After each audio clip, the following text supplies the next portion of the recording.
Imagine standing in the freezing snow with the one person who truly understands your pain. 1 year ago, our girl never dreamed she'd find a friend in a total stranger. Why is it you again? She asks, her breath hitching in the icy air. He just sighs because they both share the same tragic fate, getting dumped. Our poor heroine was told to give up on a 10-year love like it was nothing. Meanwhile, this mysterious guy watched his own decade-long romance walk away into the distance. Their hearts were breaking in slow motion before they even realized the love had died.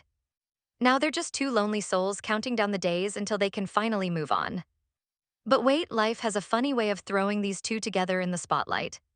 Welcome to the theater where drama isn't just on the script, it's a lifestyle. Where is the real Nelly? He screams, his voice cracking with pure, unadulterated agony.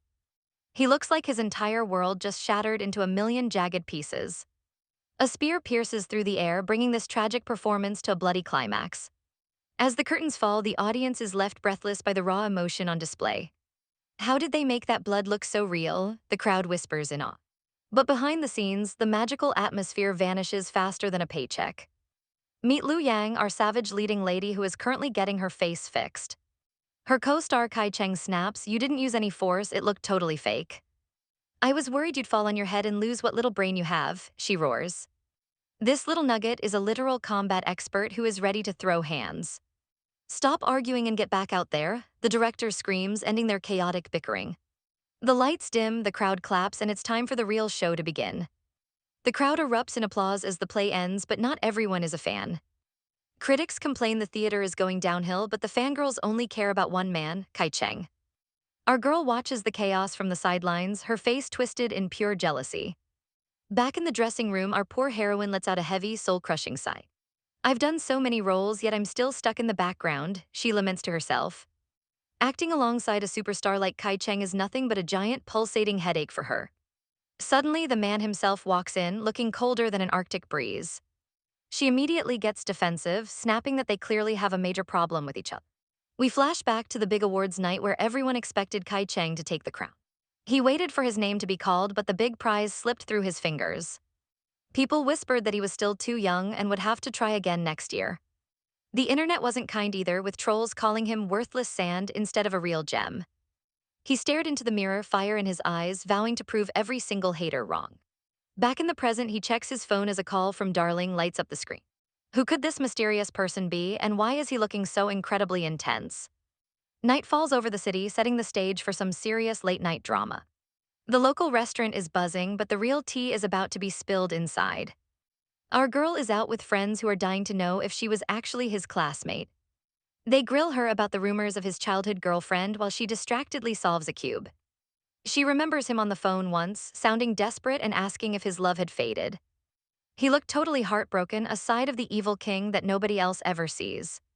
But in the real world, he's just blushing and yelling at anyone who gets too close.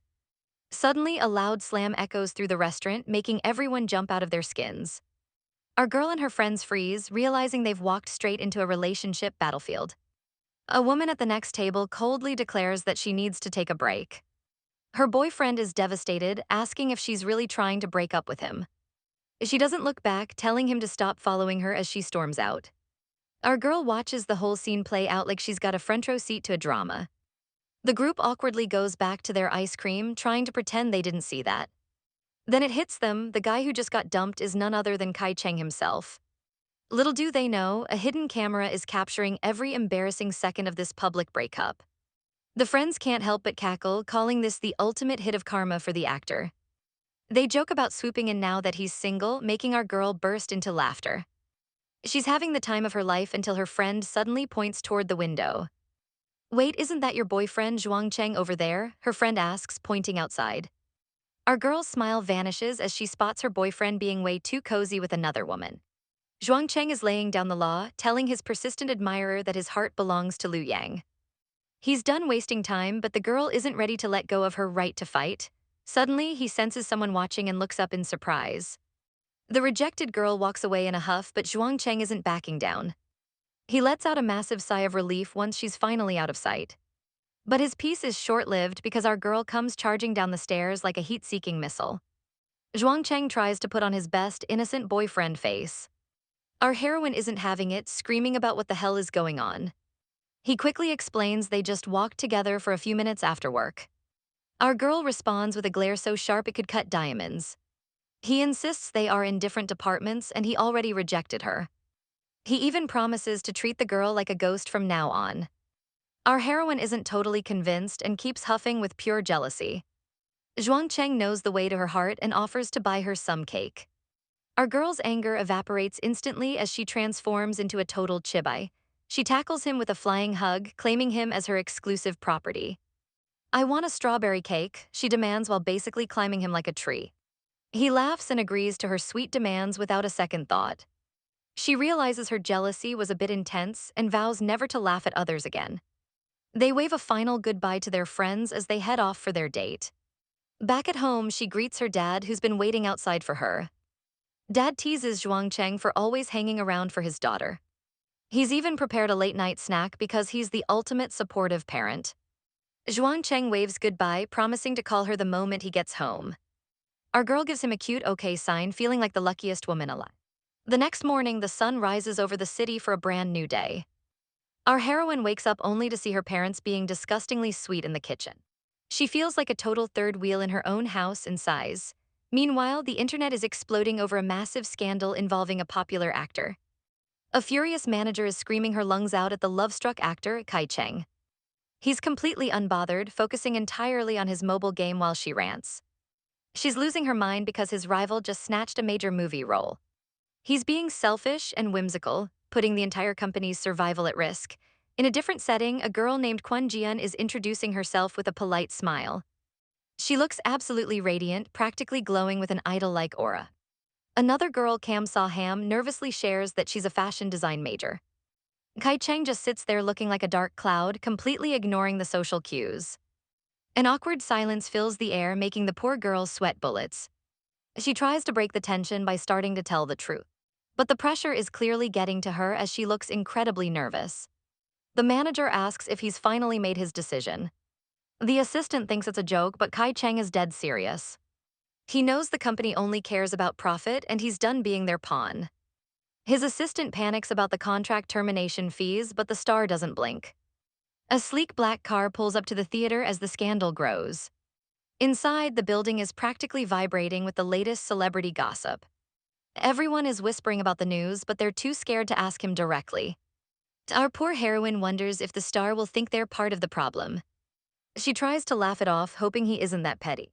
But the room goes dead silent as the man of the hour arrives. He walks right past her, leaving a trail of icy tension in his wake. The atmosphere at the theater is reaching a breaking point. Our girl is fuming, feeling the weight of his bad mood. That asshole is taking his anger out on me, she grumbles internally. Outside, the paparazzi are swarming the car like a pack of vultures. They're desperate for a comment on his messy breakup with Lin Yin. But it's all a trap as his decoy successfully baits the entire crowd.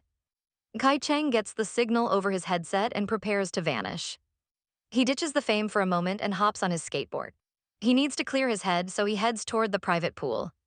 Our heroine is already there and she's not backing down from her spot. They end up racing, but Kai Cheng suddenly seizes up with a cramp. He starts to sink and our girl realizes he's actually drowning. She doesn't hesitate for a second and dives deep to save him. Later, she's all smiles while gushing to her boyfriend on the phone. She laughs, telling him she doesn't want to just be his office accessory. Meanwhile, her man is still grinding away at his desk. A coworker tries to score points by bringing him a snack. He looks up and he is definitely not in the mood for games. No need, take it away, he demands, shutting her down cold. He glances at the clock, counting down the minutes until he's free. As the city lights up the night sky, our hardworking hero finishes his shift and helps a local elder. He immediately calls our girl Yang, who's already tucked into bed. She pouts that their schedules never align, making their relationship feel like long distance. I miss you, he whispers from the driver's seat, his voice filled with warmth. He promises to attend her big performance next weekend, and our girl is absolutely thrilled. She wonders why he's suddenly clearing his busy schedule for her show. Even if I have to ask for a day off, I will come, he insists. It turns out they've been dating for 5 years and their anniversary is finally here. Zhuang Cheng smiles, clearly planning something special for his favorite leading lady.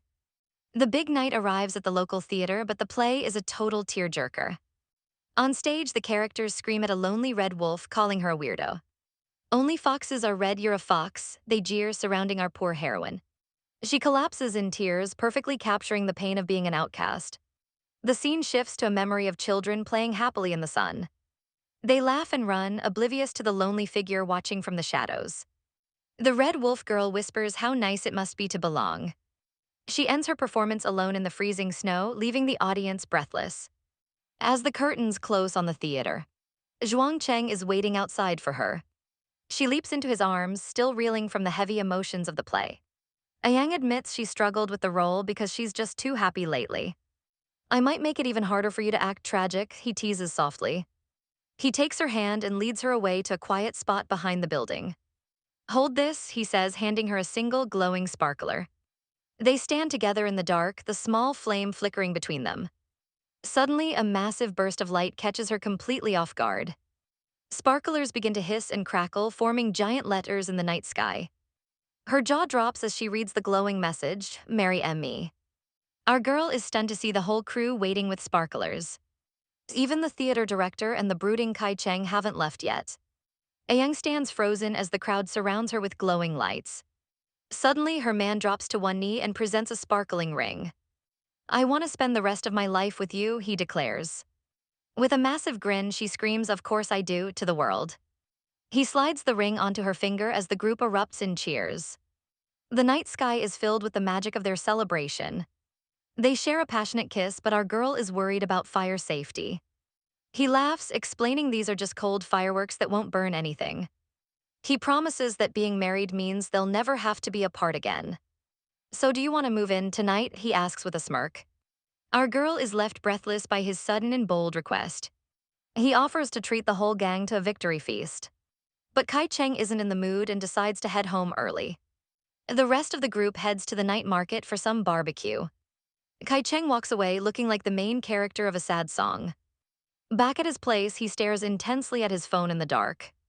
He looks absolutely miserable in his silk robe, clearly missing someone special. Meanwhile, Lin Yin is pulling an all-nighter at her desk again. She eventually passes out, exhausted from her mountain of paperwork. Waking up, she realizes it's time to finally crawl into bed.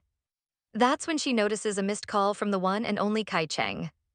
She stares at the screen, her heart skipping a beat in the silence. Suddenly, the phone lights up again with another incoming call from him. She picks up and his voice softly asks if he woke her up. He starts apologizing immediately, promising that he's willing to change for her. To her shock, he reveals he's actually standing right outside her building. He admits he came over on purpose just to see her face. She looks down at him, feeling a mix of confusion and affection. Before she can speak, he pulls her into a desperate, tight embrace. Please don't leave me, he whispers, sounding completely broken and vulnerable. He promises to stop bothering her while she's busy with her work. Lin Yin reminds him that he's the one who always gets grumpy. He tells her he doesn't mind if she gets jealous of him too. He kisses her hand, begging her to finally stop being mad at him. The bullies won't stop pestering him about his family's money.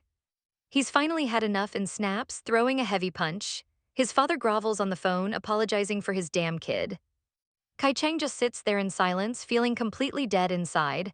Even in the restroom, he can't escape the whispers of his fake friends. If he wasn't rich, nobody would even look at him, they sneer. They laugh, calling him nothing more than a walking ATM. Kai Cheng hears every word, his heart sinking further into his chest. He tries to find an escape in old movies at a local shop. But when he reaches for his wallet, he realizes it's completely empty. The girl behind the counter notices his sudden, awkward panic.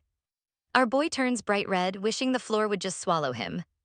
Just take them and pay me back next time, she says. He can't believe it, worried she'll get in trouble with her boss. She just giggles, explaining that the owner is actually her father. For the first time, someone is looking at him with genuine warmth. She's impressed by his collection, asking if he watches them with friends. I've never actually had any friends, he confesses, looking away. Her heart breaks for the lonely boy standing in front of her. She leans in close, offering to be the one he watches movies with. If you're ever lonely, just come find me, she promises.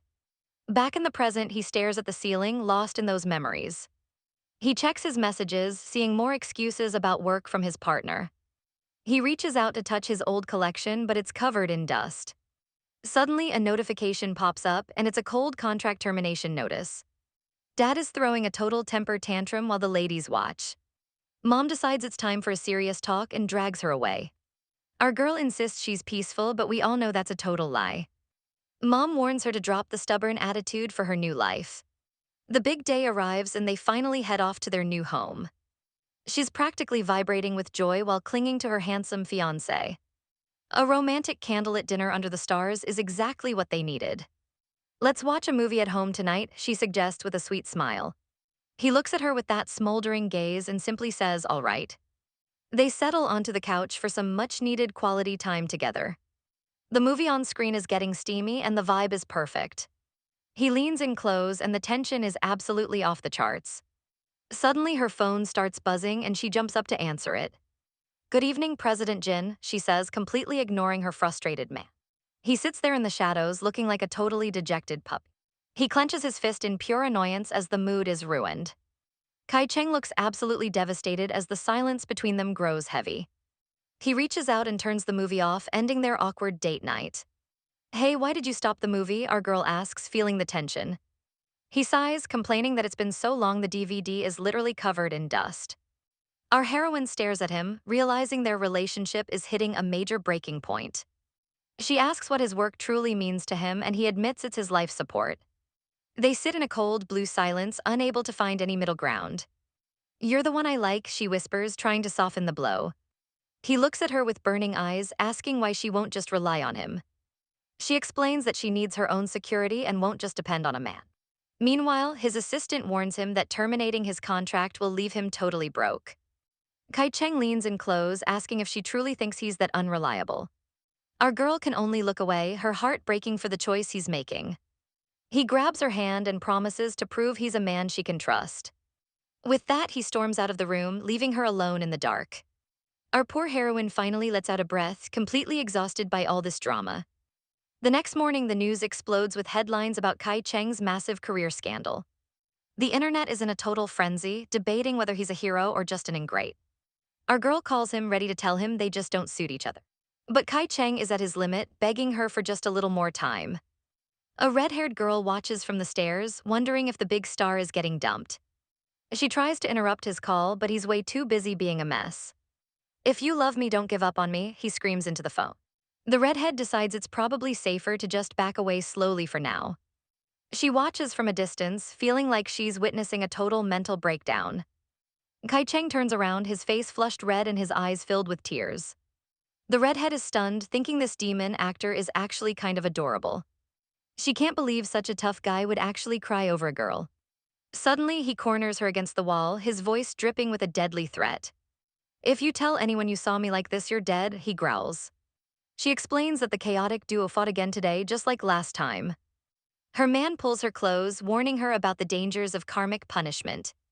Now grab some hot water, he whispers, giving her a tender forehead kiss. The scene shifts as we head straight into the high-stakes performance room. The heavy curtains part, revealing a world of drama and blinding spotlights.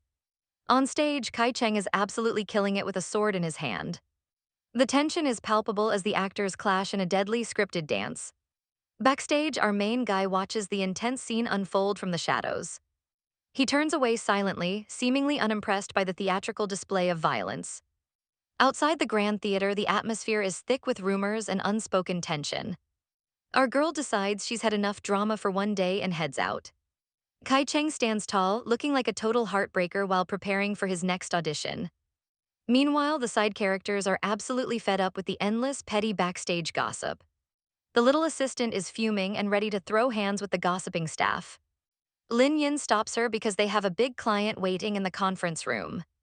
The man stands up and our girl's heart probably skips a beat. It's Yang Kaiming and he greets her with a smooth, "It's been a long time." They share a professional handshake, but the tension is definitely thick enough to cut. Later that evening, the theater crew is wrapping up their successful Red Wolf show. The hot pot is bubbling and the vibes should be totally immaculate. Everyone raises a glass to celebrate their hard work and success. But our resident grumpy actor, Kai Cheng, looks like he'd rather be anywhere else. He catches someone staring and snaps, "What are you looking at?" Our poor red-haired girl Yang is busy drowning her sorrows in a drink. She just found out she's being relegated to extra roles without any lines. Just as the mood dips, the energetic Zai bursts through the door. The whole table erupts in joy as they welcome their favorite little genius. Kai Cheng ignores the chaos, focused entirely on his own phone. Zai starts digging through her bag to show off her latest work. She hands a notebook to Kai Cheng, who politely agrees to take a look. His eyes widen as he realizes he's holding a handwritten script. The team thinks the script is a total winner. But the higher-ups aren't impressed, calling the story childish and old-fashioned. Our girl Cheng Cheng is still grinding late into the night. She tells her friend to head home while she finishes up. The sun sets on another long day of hard work. Back home, our poor heroine collapses onto the sofa like a sack of potatoes. She's completely drained, but the hustle never truly stops. She pulls out her phone to check for any new opportunities. She begs her contact for any audition, even a role with no lines. In the shower, she lets the water wash away her frustrations. Suddenly, she starts practicing her combat moves for a potential spy role. She's throwing hands like a pro, screaming at the top of her lungs. A bird outside is absolutely judging her life choices right now. The night is young and her spirit is finally fired up. Wrapped in a towel, she checks her phone one last time. Even the local wildlife has seen enough of her shower karate. But the real shock comes when Yang suddenly walks through the door. He sees her in her towel and immediately locks the door. Before she can even blink, he's charging straight at her. Our girl can only laugh nervously as things escalate very quickly. Yang scoops her up in a princess carry like a total romantic. They land on the bed and the atmosphere gets incredibly heavy. "Shall we have a baby?" he whispers, catching her completely off guard. He's already dreaming of a future family trip to the beach. Our girl is having some serious second thoughts about starting a family. She tells him point blank that bringing a baby into this mess would be totally irresponsible. He tries to play the mature card, suggesting her feelings might change as she gets older. "I can wait for you," he says, giving us a dose of that sweet, patient energy. She admits his logic makes sense even if her heart isn't there yet. He gives her a comforting pat on the head to settle her nerves. As night falls, the atmosphere gets thick with some heavy, unspoken tension.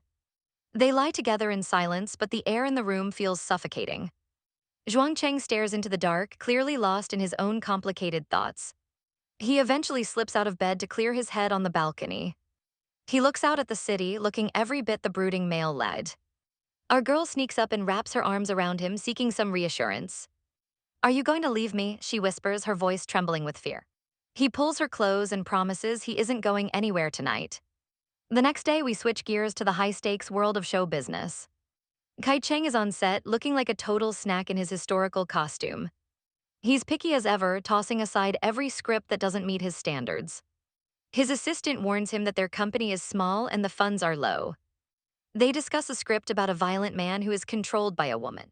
Kai Cheng realizes that investing in his own movie is his only survival move. He downs his water, preparing himself for the biggest gamble of his career. He imagines a lead who can control him, but fears she is too toxic. Lu Yang stands before the mirror, practicing her most dramatic lines. "Don't talk like you're some kind of savior," she shouts at her reflection. She pumps herself up, terrified of stuttering during the big moment. She rushes out the door, determined to crush her upcoming audition. But reality hits hard when our girl returns home looking completely crushed. "I failed," she groans, a literal dark cloud hanging over her head. The sun sets on her dreams as night falls over the city. Even the quietest moments feel heavy after such a major disappointment. On a rainy day, her friends offer to cheer her up with some crayfish. Our girl refuses because she's got another audition she refuses to miss. Meanwhile, on a nearby set, a man named Kai Cheng is filming an intense scene. He's covered in fake blood and rain, giving his absolute all to the camera. Later that evening, Zhuang Cheng heads back to his apartment after a long day. He barely gets through the door when he's greeted by a wild Lu Yang. "I'm the lead actress," she screams, beaming with pure, unadulterated joy. She strikes a pose, finally feeling like the star she was born to be. Not everyone is thrilled as Kai Cheng looks like he just swallowed a lemon. "Are you sure about this, director?" he asks, his voice full of doubt. He remembers how chaotic and aggressive our girl can be in person. But the director insists her sunny disposition is exactly what the movie needs. Kai Cheng realizes he can't win this argument and finally backs down. "If that's your decision, then let's just do it," he sighs reluctantly. Our girl is absolutely fuming while stress-eating pizza. She stands on the couch, screaming at Zhuang Cheng for being so insecure. "That girl in your company has been chasing you for years," she shouts. Then go for it, she snaps even though she doesn't mean a word. She immediately feels a sting of regret as a childhood lesson resurfaces. Our heroine rubs her neck, wondering why she let her temper win again. Ah, whatever, she groans, clutching her head in total frustration. She realizes he's just jealous and there's really nothing to fight about. To break the tension, she asks if he remembers the day they met. We travel back to their school days at the legendary Wall of Wishes. Our girl was just a spunky student back then with a bright smile. She spotted her handsome senior posting a note and couldn't help but stare. She approached him with stars in her eyes, her heart beating for him. He looked back at her, looking every bit the perfect, blushing school crush. Thank you, she chirped, bowing low after the senior helped her. Why did you change my therapist? A man growls while grabbing our girl's arm. He's bruised and desperate, accusing our heroine of not caring about him anymore. If you run, I'll kill them, he screams, dropping his bag in a rage. The guy is breathing heavily, looking like he's completely lost his mind. He pins her against the wall in a moment of pure, raw aggression. Cut, the director shouts, revealing the whole intense confrontation was just a movie. Our girl is thrilled with the take, hoping she won't be replaced this time. As night falls, the stars come out, but the work is far from over. The city lights glow while our heroine remains cooped up in her apartment. She clutches her script tightly, wondering if her life will ever follow the page. Our girl paces her living room for hours, obsessively memorizing every single. Zhuangcheng watches her from the shadows, noticing her intense dedication to the craft. He calls her father to report that a Yang is completely buried in her work. Apparently, once she's focused on a goal, she doesn't spare anyone's feelings. The next day on set, Zhuangcheng gives the actors some heavy-hitting advice. Our girl practices her delivery, shouting that her mind has gone through changes. The lead actor smiles, admitting that letting her play this role was the best choice. Zhuangcheng watches them from afar, looking like he has a lot on his mind. A handsome star walks through the crowd, drawing everyone's attention away from the work. A painful memory of a confession flashes back, lighting a fire in his heart. He stands alone in the alley, looking completely crushed by the weight of the past. Our girl spots him and her expression immediately shifts to one of serious concern. He stares at a small note, looking like his entire world is falling apart. We aren't from the same world, she tells him, turning to walk away. Zhuangcheng is paralyzed with shock, his hands trembling as he holds his glasses. Our girl breaks character and rushes over to ask if he's feeling all right. She throws her arms around him, pulling him into a sudden, tight squeeze. "A Yang, I love you," he whispers, though she seems worried by his sudden confession. Zhuangcheng admits he's feeling down because he simply misses her. He's determined to finish his work and finally prove his worth. Meanwhile, our girl is stuck in the pouring rain, waiting for a taxi. Her coworkers wonder why a high-earning team leader doesn't just buy a car. She claims it's for the environment, but she's actually saving every penny. She needs to pay back the money she owes Kai Cheng's family. Suddenly, a luxury SUV pulls up beside her in the rain. A handsome man rolls down the window and asks her out to dinner. Our girl is stunned by the sudden appearance of her former boss. They head to a quiet restaurant to celebrate the end of a project. He praises how quickly she rose from a little girl to a leader. But looking at her reflection, our girl is haunted by her past struggles. Years ago, she was desperate to pay for a school discussion event. She begged for more time, hoping to earn the registration fee herself. The deadline was set for the end of the month. Her friend suggested she just let her boyfriend pamper her instead. Our girl just laughed, refusing to be a burden to anyone. But when her boss refused to pay her salary early, she hit a wall. She sat alone on a bench, sobbing and feeling completely useless. Even when Kai Cheng finally called, she hid her pain and said she was fine. Back in the present, the man mentions her celebrity boyfriend and their break. They share a drink as she explains that love isn't always enough. The night grows late as they finish their conversation. He drives her home, unaware that someone is waiting in the dark. It's Zhuangcheng standing outside her door with a bouquet of his own. He watches as the man presents her with a massive box of flowers. "Happy birthday," the man says, surprising our girl who had completely forgotten. Zhuangcheng's heart shatters into a million pieces as he watches from afar. He stares at the beautiful roses he was supposed to give her. Unable to take it anymore, he turns his back on the scene. The man pulls our girl into a sudden hug right in front of the car. Zhuangcheng looks back, his eyes filled with pure betrayal and agony. He tosses his bouquet into the trash like it's worth nothing. Our girl hears the loud slam and looks around, sensing something is wrong. Our girl is still reeling from the breakup that happened months ago. Her companion isn't helping, advising her to stay away for his sake. If you've decided to break up, then let him go, he says coldly. He tells her that since she's already the villain, she should play the part. Hesitating only makes the pain last longer for everyone involved. Our heroine realizes that explaining her friendship with another man won't change anything. She decides it's better to let him hate her so they can both move on. Meanwhile, Kai Cheng is pouring his soul into a violent action scene. The director screams for the actors to catch him as the chase heats up. During the scuffle, Kai Cheng takes a nasty fall and hits the ground hard. The medic confirms it's a sprained ankle and tells him to rest. But our stubborn lead refuses to stop and insists on finishing the shoot. Later that night, the atmosphere at the set turns quiet and eerie. Liu Yang hears a heavy thud coming from the shadows of the trees. She peeks around the corner, wondering what that strange noise could be. She finds Kai Cheng punching a tree like it owes him money. Her heart stops when she realizes the tough guy is actually crying. He's crying, she whispers, watching him break down in the moonlight. She wonders if he got dumped again and prays he doesn't see her. She tries to sneak away, but luck is definitely not on her side. A random fan spots her and begs for a quick photo.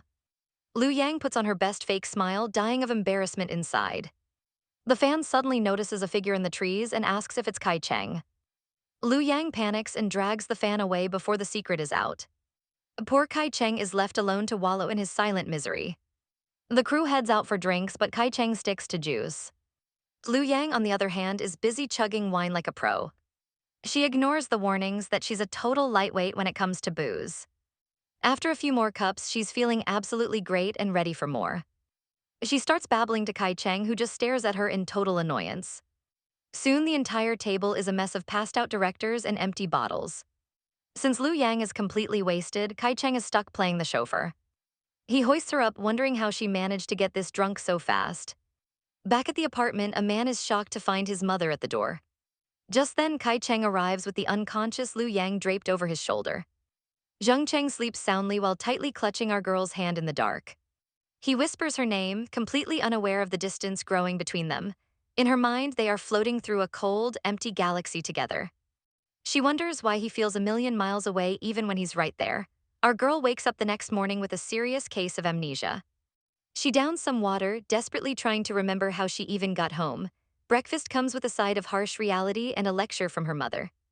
Mom warns her that acting reckless and selfish is no longer an option. She's told she needs to be mature because children are in her future. Our heroine sits there stunned, unable to even defend herself to her family. Xinyao is finally back and greets the group with a big warm hug. But she immediately notices our girl is lost in thought and looking totally miserable. Yang tries on a gothic dress and asks if they're just picking on her. She sighs that her future mother-in-law probably doesn't want her as a daughter-in-law. It all goes back to a disastrous lunch meeting between both of their families. Our poor heroine was already being judged for her unstable career as an actress. The mother-in-law from hell asks the parents if they truly support this path. Yang's father steps up and says they will always support her decisions. Our girl is moved to tears by her parents' sweet and protective words. But the mother-in-law just sits there, looking completely unimpressed by the sentiment. Zhuang Cheng stays silent, likely wishing he could disappear from the awkward table. Back in the present, Xin Yao knows this entire situation is a total mess. She tells Yang that her fiancé needs to be the one handling his mother. Meanwhile, Zhuang Cheng is driving his mother to the train station after the meal. The topic of being a dink couple comes up and she isn't happy. The mother rants that Yang is just too young and naive for marriage. She claims our girl is 26 but still expects to be treated like a child. Zhuang Cheng flashes back to the sweet moment he promised to make her happy. His mother lets out a heavy, frustrated sigh when he doesn't immediately agree. He stays focused on the road, trying to ignore the constant, biting criticism. She warns him to reach a final conclusion before they actually get married. Zhuang Cheng slumps back, looking completely drained by all the toxic family drama. The office is a total grindhouse with everyone working way too much overtime. The team leader finally takes pity and lets the exhausted crew leave early. But as the sun sets on the city, the real drama is just beginning. Our girl watches her man slave away at his desk while the clock ticks. "You two need to reach a conclusion before getting married," a voice narrates. Back at home, our girl is packing her bags for a location shoot. Her fiancé looks hurt, but she insists she has scenes to film outside. Work isn't going well either as the director screams at her for losing focus. She tries to keep her head down, but the stress is clearly getting to her. On set, she finds herself face to face with a very cold co-star. "I'll leave the director to explain it to you," he says, acting totally dismissive. Our girl is fuming, wondering if this guy has actually lost his mind.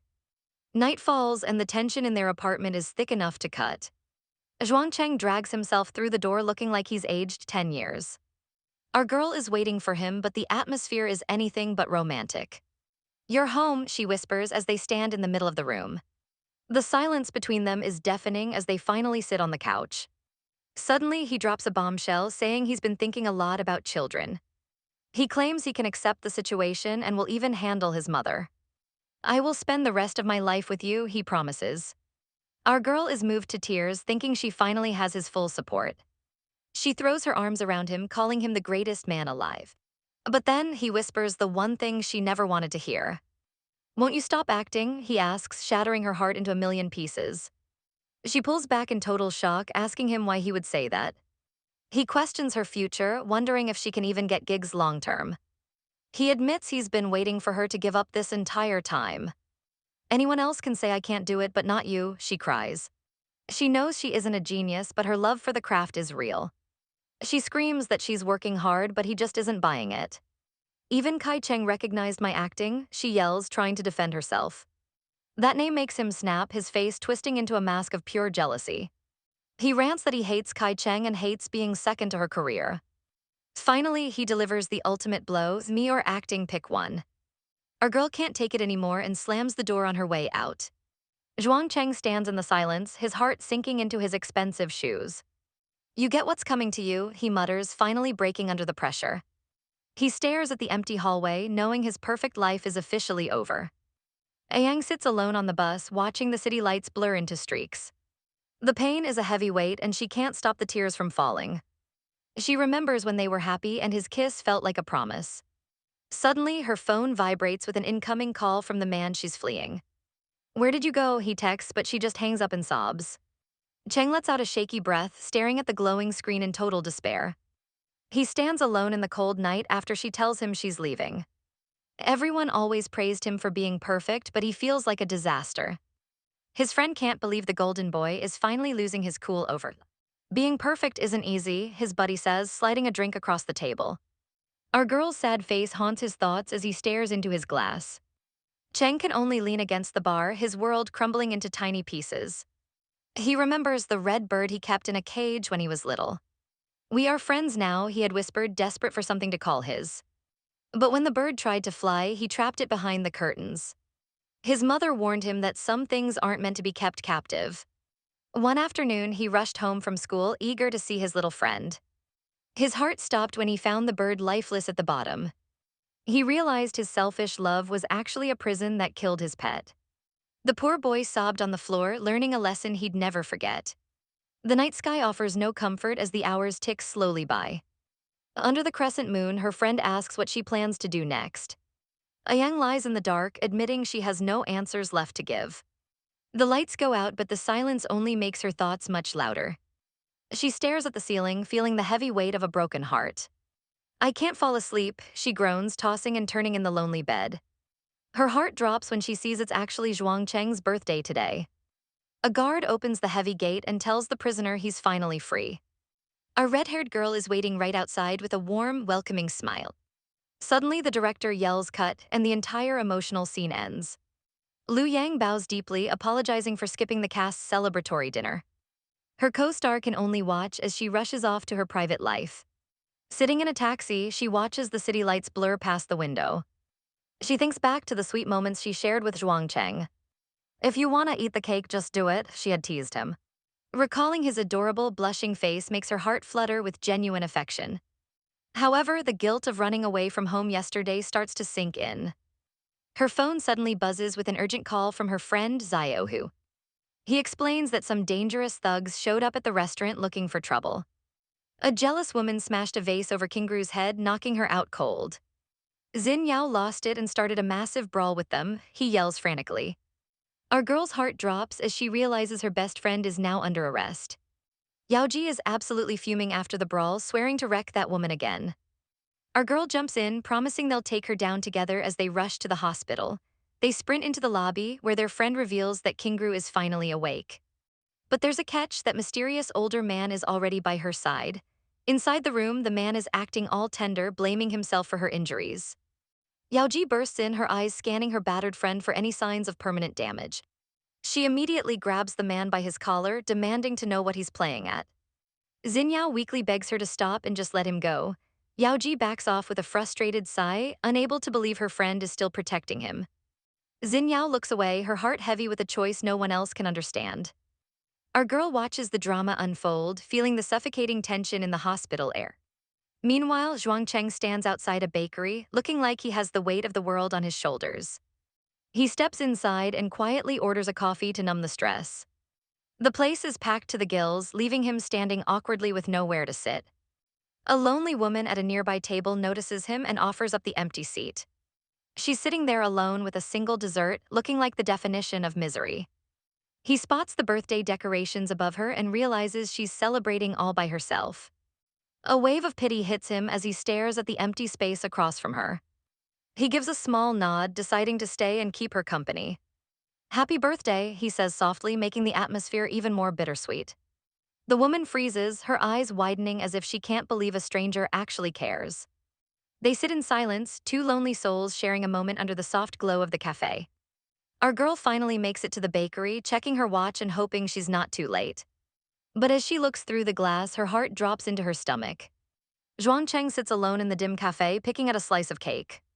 Our girl watches from the background, her heart breaking at his lonely expression. He looks just like a sad child eating all by himself, she thinks. She finally turns to walk away, leaving the warmth of the cafe behind. But she can't forget him praying over a birthday candle with such hope. Our girl peeks into the room, softly asking if she can come in. The boy sits alone, his face already covered in bandages from another brawl. "Did you fight again? Does it hurt?" she asks, her heart breaking for him. He claims it doesn't hurt, but those fresh bruises say otherwise. She sits beside him, asking who exactly went after him this time. "A psycho," he mutters, refusing to even look her in the eye. A flashback reveals bullies surrounding him, screaming at him to stop acting cool. "That must be the reason we kept getting into arguments," he says sadly. Our girl isn't waiting around and immediately grabs her bag to leave. "I regret it too," she admits, her voice heavy with deep sorrow. They've reached a point where they can't even recognize each other anymore. She tells him they both deserve to live the lives they want. A single tear hits the floor as the finality of it sinks in. He slumps over in despair while she disappears through the doorway. Our poor heroine sobs into her hand, finally letting her mask slip. The heavy thud of the door signals the end of their era. She walks away into the freezing snow without looking back once. He takes out his anger on the furniture, kicking the table. The house is filled with slamming doors and absolute heartbreak. He sits alone in the dark, buried in regret and silence. A discarded card on the floor is all that's left now. She trudges down the empty road, feeling the bite of winter. Everything feels cold and hollow now that she's truly alone. Later, she tries to read in bed, but her mind wanders. She eventually drifts off into a lonely sleep under the stars. Our girl wakes up and finds the hallway buzzing with energy. The workday finally ends as everyone says their goodbyes. A sleek car pulls up with a familiar face behind the wheel. Lin looks back, surprised to see him waiting in the dark. He asks if she just finished her grueling shift at the company. "It's late, want a ride?" he offers with a charming smile. But the grind never stops for an aspiring star in this industry. Back at home, our poor heroine is still awake, buried in her lines. "Gotcha," she cries, finally mastering the script for her next project. A helicopter signals the start of a wild new variety show. Four idols are ready to trek through the country's most beautiful scenery. Meanwhile, Kai Cheng finishes his latest movie scene with dramatic flair. The crew is relieved, joking they'd eat the script if it failed. Our girl is mesmerized by the view, feeling like she's in a painting. She takes charge of a bamboo raft, determined to win the race. Her partner warns her not to fall behind or they'll suffer tonight. She paddles with all her might until a loud crack echoes out. Our girl stares in horror at the broken pieces of her paddle. Now they're drifting aimlessly while the other teams zoom right past them. Her partner loses his cool, screaming that her brain must be rotten.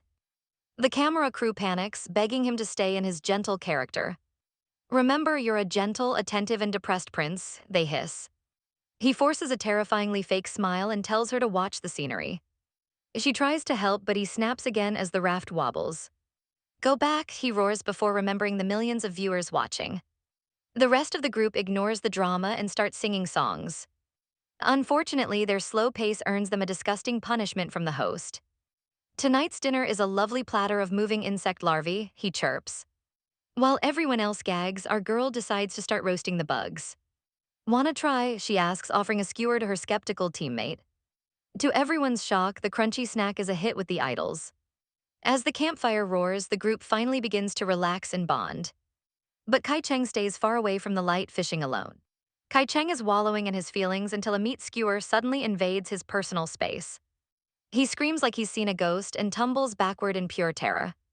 Our girl Lu Yang tries to be nice, but he just yells that he isn't hungry. Of course, his stomach decides to betray him with a loud rumble once he's alone. The next morning, the crew heads into the forest for a high-stakes photo competition. Everyone sprints off to find the most iconic spots for those sweet points. Lu Yang is literally dragging Kai Cheng along because they're tied together for the show. She's screaming at him to move, but he's acting like a total buzzkill. He wants the best spots while she just wants to find a quiet place. He tells her to stop following the crowd and just enjoy the scenery. Our girl isn't backing down and gives him a serious reality check. They both end up pouting and turning their backs on each other in sync. The poor cameraman is dying of awkwardness but knows this drama is pure gold. They continue their miserable hike through the woods while still tethered together. Lu Yang starts to wonder why she's even wasting her energy arguing with this man. Kai Cheng finally breaks the silence by asking if she's still feeling depressed. She flips the switch and starts acting all bubbly, claiming she's fine when she's happy. He calls her self-centered and she fires right back with a classic insult. She decides to be the bigger person and lets him choose their path. She even mockingly calls him Big Brother to get him to lead the way. The cameraman breathes a sigh of relief, thinking the war is finally over. The peace doesn't last long when Kai Cheng realizes they've been walking in circles. Our girl realizes she lost the map and Kai Cheng absolutely loses his mind. Back at the base, the sun is setting and the team is getting worried. Deep in the woods, the trio is busy pointing fingers at each other's incompetence. Meanwhile, Kai Cheng checks his phone and sees some spicy news trending online. The headlines claim he was cheated on by his ex for a rich businessman. His associate calls the rumors total nonsense as a mysterious woman enters the room. Director Yang finds our girl hiding out in the lounge. She's feeling guilty for dragging him into the latest mess. But she doesn't care about the public's opinion as long as her friends know the truth. The director can't help but admire her grit and silent determination. Our girl sets down her cup, the weight of her ambition heavy in the air. She pulls back the curtains to reveal the shimmering skyline. Look at the city, she says, her eyes reflecting the glow. Director Yang watches her, mesmerized by her quiet intensity. She recalls her small-town roots and how she dreamed of these big city lights. She wants to be one of those stars, no matter the cost. She warns him that she'll eventually leave to go solo. He doesn't hesitate for a second and accepts her terms. Meanwhile, the male lead is busy scrubbing his past from the internet. He demands that his name never be linked with Lin Yin again. His assistant rushes off to handle the PR nightmare immediately. Flashbacks of writing wedding invitations feel like a lifetime ago. Now she realizes their names will likely never be spoken together again. Suddenly, a staff member calls for the stars to take the stage. Kai Cheng and Lu Yang are finally ready for their big moment. The premiere of Mad Dog is officially kicking off with a bang. The MC asks the crowd to give the actors a massive round of applause. The duo walks out looking like absolute royalty under the spotlights. Fans are screaming their lungs out for the gorgeous pair. But Lu Yang's heart stops when she spots a familiar face in the crowd. It's a man with glasses standing right there in the front row. She can't take her eyes off him, her breath hitching in her throat. The crowd becomes a noisy blur as she tries to process his presence. I must have seen wrong, she tells herself, trying to stay professional. She has finally reached the peak where the stars shine the brightest. But standing there, she realizes that she's finally lost him for good. Tears begin to stream down her face in front of the cameras. Kai Cheng quickly moves to shield her from the prying eyes of the public. She whispers a quick thanks while trying to compose herself. They stand together, the image of a perfect leading couple. She introduces herself to the roaring crowd, hiding her broken heart. In the distance, the man quietly slips away into the city streets. He offers one last silent congratulations to the girl he once loved. The snow falls heavily as they walk toward a quiet sanctuary. They duck into a cozy coffee shop to escape the freezing winter chill. A warm fire crackles while the cats nap in total peace. You're a real IT genius, so why become a support employee? She asks. He sips his drink, looking like he finally found his center. This quiet life allows him to care for his mother at a leisurely pace. But it's such a waste of your incredible talent, she argues. He admits he was never a genius, just someone who tried too hard. Now he refuses to force himself into a life that doesn't fit. Was that girl just selfish and irresponsible? She asks with a frown. To him, that reckless freedom is the one thing he actually yearns for. He remembers her as a free spirit who lived life by her own rules. That's why he ultimately made the painful choice to let her go. You're just sacrificing your own happiness for hers, she yells. He explains that breaking up meant finding his own peace as well. If you weren't so forceful, we could have at least stayed friends, he sighs. She breaks down in tears, realizing he will never choose her instead. The vast snowy mountains stand silent as his old life fades away. Later that night, his mother calls him over for a warm family meal. He catches a glimpse of his ex-girlfriend's new hit movie on the news. He turns the television off, refusing to dwell on what he lost. Meanwhile, our girl is soaking in a hot spring, wondering if she's happy.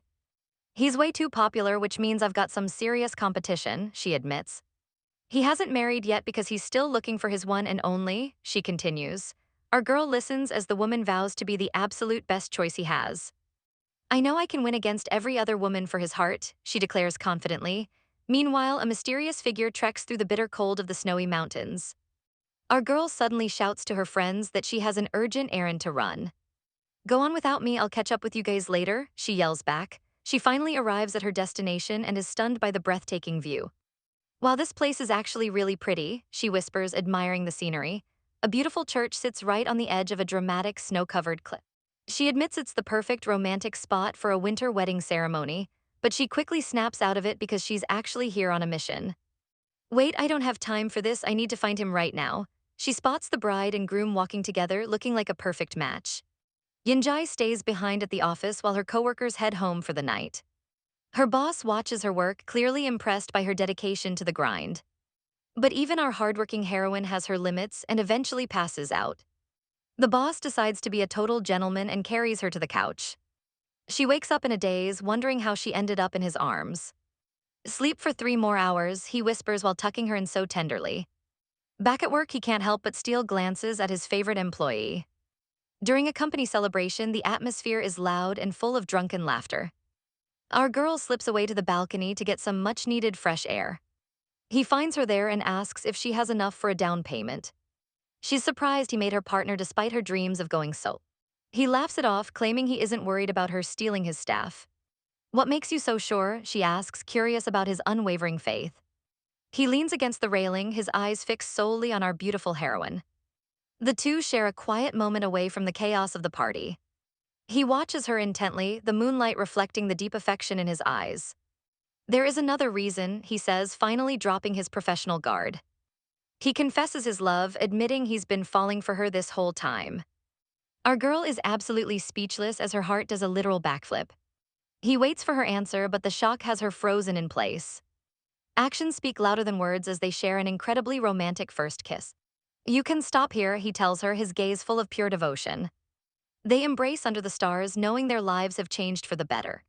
Flashback to his insane proposal where he used a literal PowerPoint presentation. He listed 99 reasons in a tree diagram why she should marry him. Our girl takes his hand and finally says yes to her perfect match. The wedding ceremony wraps up under a cold, snowy sky. The groom looks suspicious and suggests checking the security tapes. Meanwhile, our girl Liu Yang and the brooding Kai Cheng are absolutely winded from their escape. She makes up a flimsy excuse about being on vacation nearby. Our girl wonders if he's hiding in there to have a good cry. She plays lookout and puts up a sign to keep people away. Inside, Kai Cheng tries to wash the heartbreak off his face. He realizes the bride's beautiful smile wasn't meant for him at all. He touches her image through the glass and says a final goodbye. He walks out to find Liu Yang waiting right there for him. I was just protecting your privacy, she says with a cheeky grin. She mocks his pride, calling him a strong dude with total sarcasm. Their peace is ruined when a group of fans spots them. They duck into a cheap clothing store to find a quick disguise. Kai Cheng is shocked that clothes can actually be this affordable. Liu Yang laughs as the rich boy experiences life in a hoodie. On the train, she sighs about being alone on this trip. She explains that seeing someone else's sadness makes her feel better. Kai Cheng finally gives in to his exhaustion and falls fast asleep. Our girl yawns, feeling the weight of the long day herself. The train carries them deep into the heart of a snowy forest. Liu Yang's stomach lets out a loud rumble that breaks the silence. She leaves the sleeping prince to go hunt for some food. In the next car, she spots a very handsome stranger sitting alone. She stops dead in her tracks, unable to look away from him. Our girl thinks it's just a crazy coincidence seeing her ex on this train. They sit together in a heavy, suffocating silence. The air is thick with all the painful things they never said. She stares at him, her heart screaming that she still misses him. But when the moment counts, she says absolutely nothing at all. They watch the beautiful, snowy landscape blur past the window. He admits he never thought they'd share a moment like this again. Then he drops a total bombshell and asks to get back together. Our girl is stunned into silence as the old memories rush back. Before she can even process his proposal, he stands up to leave. She's confused because they haven't even reached the strait yet. She follows him to the door, desperate for just a few more seconds. They lock eyes one last time as he steps onto the platform. He gives a final bittersweet wave as the doors slide shut. The train pulls away, leaving her trapped behind the glass. The dam finally breaks and our poor heroine starts sobbing. She collapses on the floor, mourning a love that is truly over. The train speeds toward the horizon, leaving her heart in pieces. Suddenly, a mysterious guy in a blue hoodie stirs nearby. He rubs his eyes, completely oblivious to the soul-crushing drama. "Hey, we finally made it to the strait," he announces. He stops dead in his tracks when he sees her crying. He looks totally panicked, not knowing how to handle a weeping woman. He fumbles through his pockets and finally finds a pack of tissues. He awkwardly hands one over, hoping to stop the massive waterworks. Our girl wakes up with a start, realizing her emotional breakdown was just a dream. The bus finally hits the terminal, but she's still feeling completely dazed. "Did we seriously pass the strait already?" she asks, feeling like she missed everything. She nearly dies of embarrassment when she realizes she was crying in her sleep. They finally meet up with the rest of the squad in the snowy city. The group decides to hit up the local market despite the freezing weather. Everyone is immediately distracted by the cute animal-shaped cotton candy stalls. Our heroine turns around for 1 second and realizes the group has vanished. She stands there alone, clutching her snack and feeling like a total lost child. Looking at the festive crowds, she can't help but think how lively it is. Meanwhile, the grumpy male lad is nearby, thinking the whole place is way too noisy. They lock eyes by the railing and immediately start their usual bickering. He reminds her that she's the one who said to join in the fun. Our girl just laughs it off, finally letting the heavy mood lift. But the male lead has a mischievous glint in his eyes as he crafts a snowball. She thinks he's incredibly annoying, yet she's never felt more at home. "You wanna die, snow statue?" she screams as the snowball fight erupts. She gets betrayed by her own friend and calls him a total traitor. Even through the cold chaos, her smile is the brightest it's been all year. She realizes in this moment that her life will be forever intertwined with his. The camera rolls as the latest broadcast finally comes to a close. The host gives a special shout-out to their handsome guest star, Kai Cheng. His assistant asks if he'll join the crew for dinner, but he refuses. Back at his apartment, he greets his tiny pet gecko, Yezai, with a smile. His gaze falls upon a bittersweet photo of him and his former flame. He quickly flips the frame face down to avoid the stinging memories. Kai Cheng sits alone in the dark, watching a movie to forget the silence. Suddenly, his phone buzzes with a new message from the actress Liu Yang. She tells him she hasn't seen him in forever and begs him to play. The night sky hangs over the city as he decides to head out. Our guy arrives at the address looking like a total snack in red. Liu Yang screams in excitement because her favorite loner actually showed up. She hands him a glass of juice since she knows he doesn't drink. The other girls are starstruck, gushing over meeting the famous actor in person. "Don't say he didn't love me," one girl wails while clutching her drink. Kai Cheng realizes the entire room is filled with sobbing, dumped women. He immediately turns around and tries to make a break for the exit. Liu Yang blocks his path, asking why he's acting like such a loner. She asks if he still hasn't gotten over the girl who left him. "I wish I could, but it's not that easy," she admits with a sigh. She tries to drag him into a karaoke duet to cheer everyone up. Kai Cheng looks like he's being held hostage by the loud music. The party turns into a chaotic scene of devils dancing around randomly. Whatever, I'll just leave, he thinks, putting his drink back on the table. He sneaks out quietly while the girls are busy screaming into microphones. The snow-white moon watches over the world in the quiet night. He stands alone in the street, wondering where he should walk next.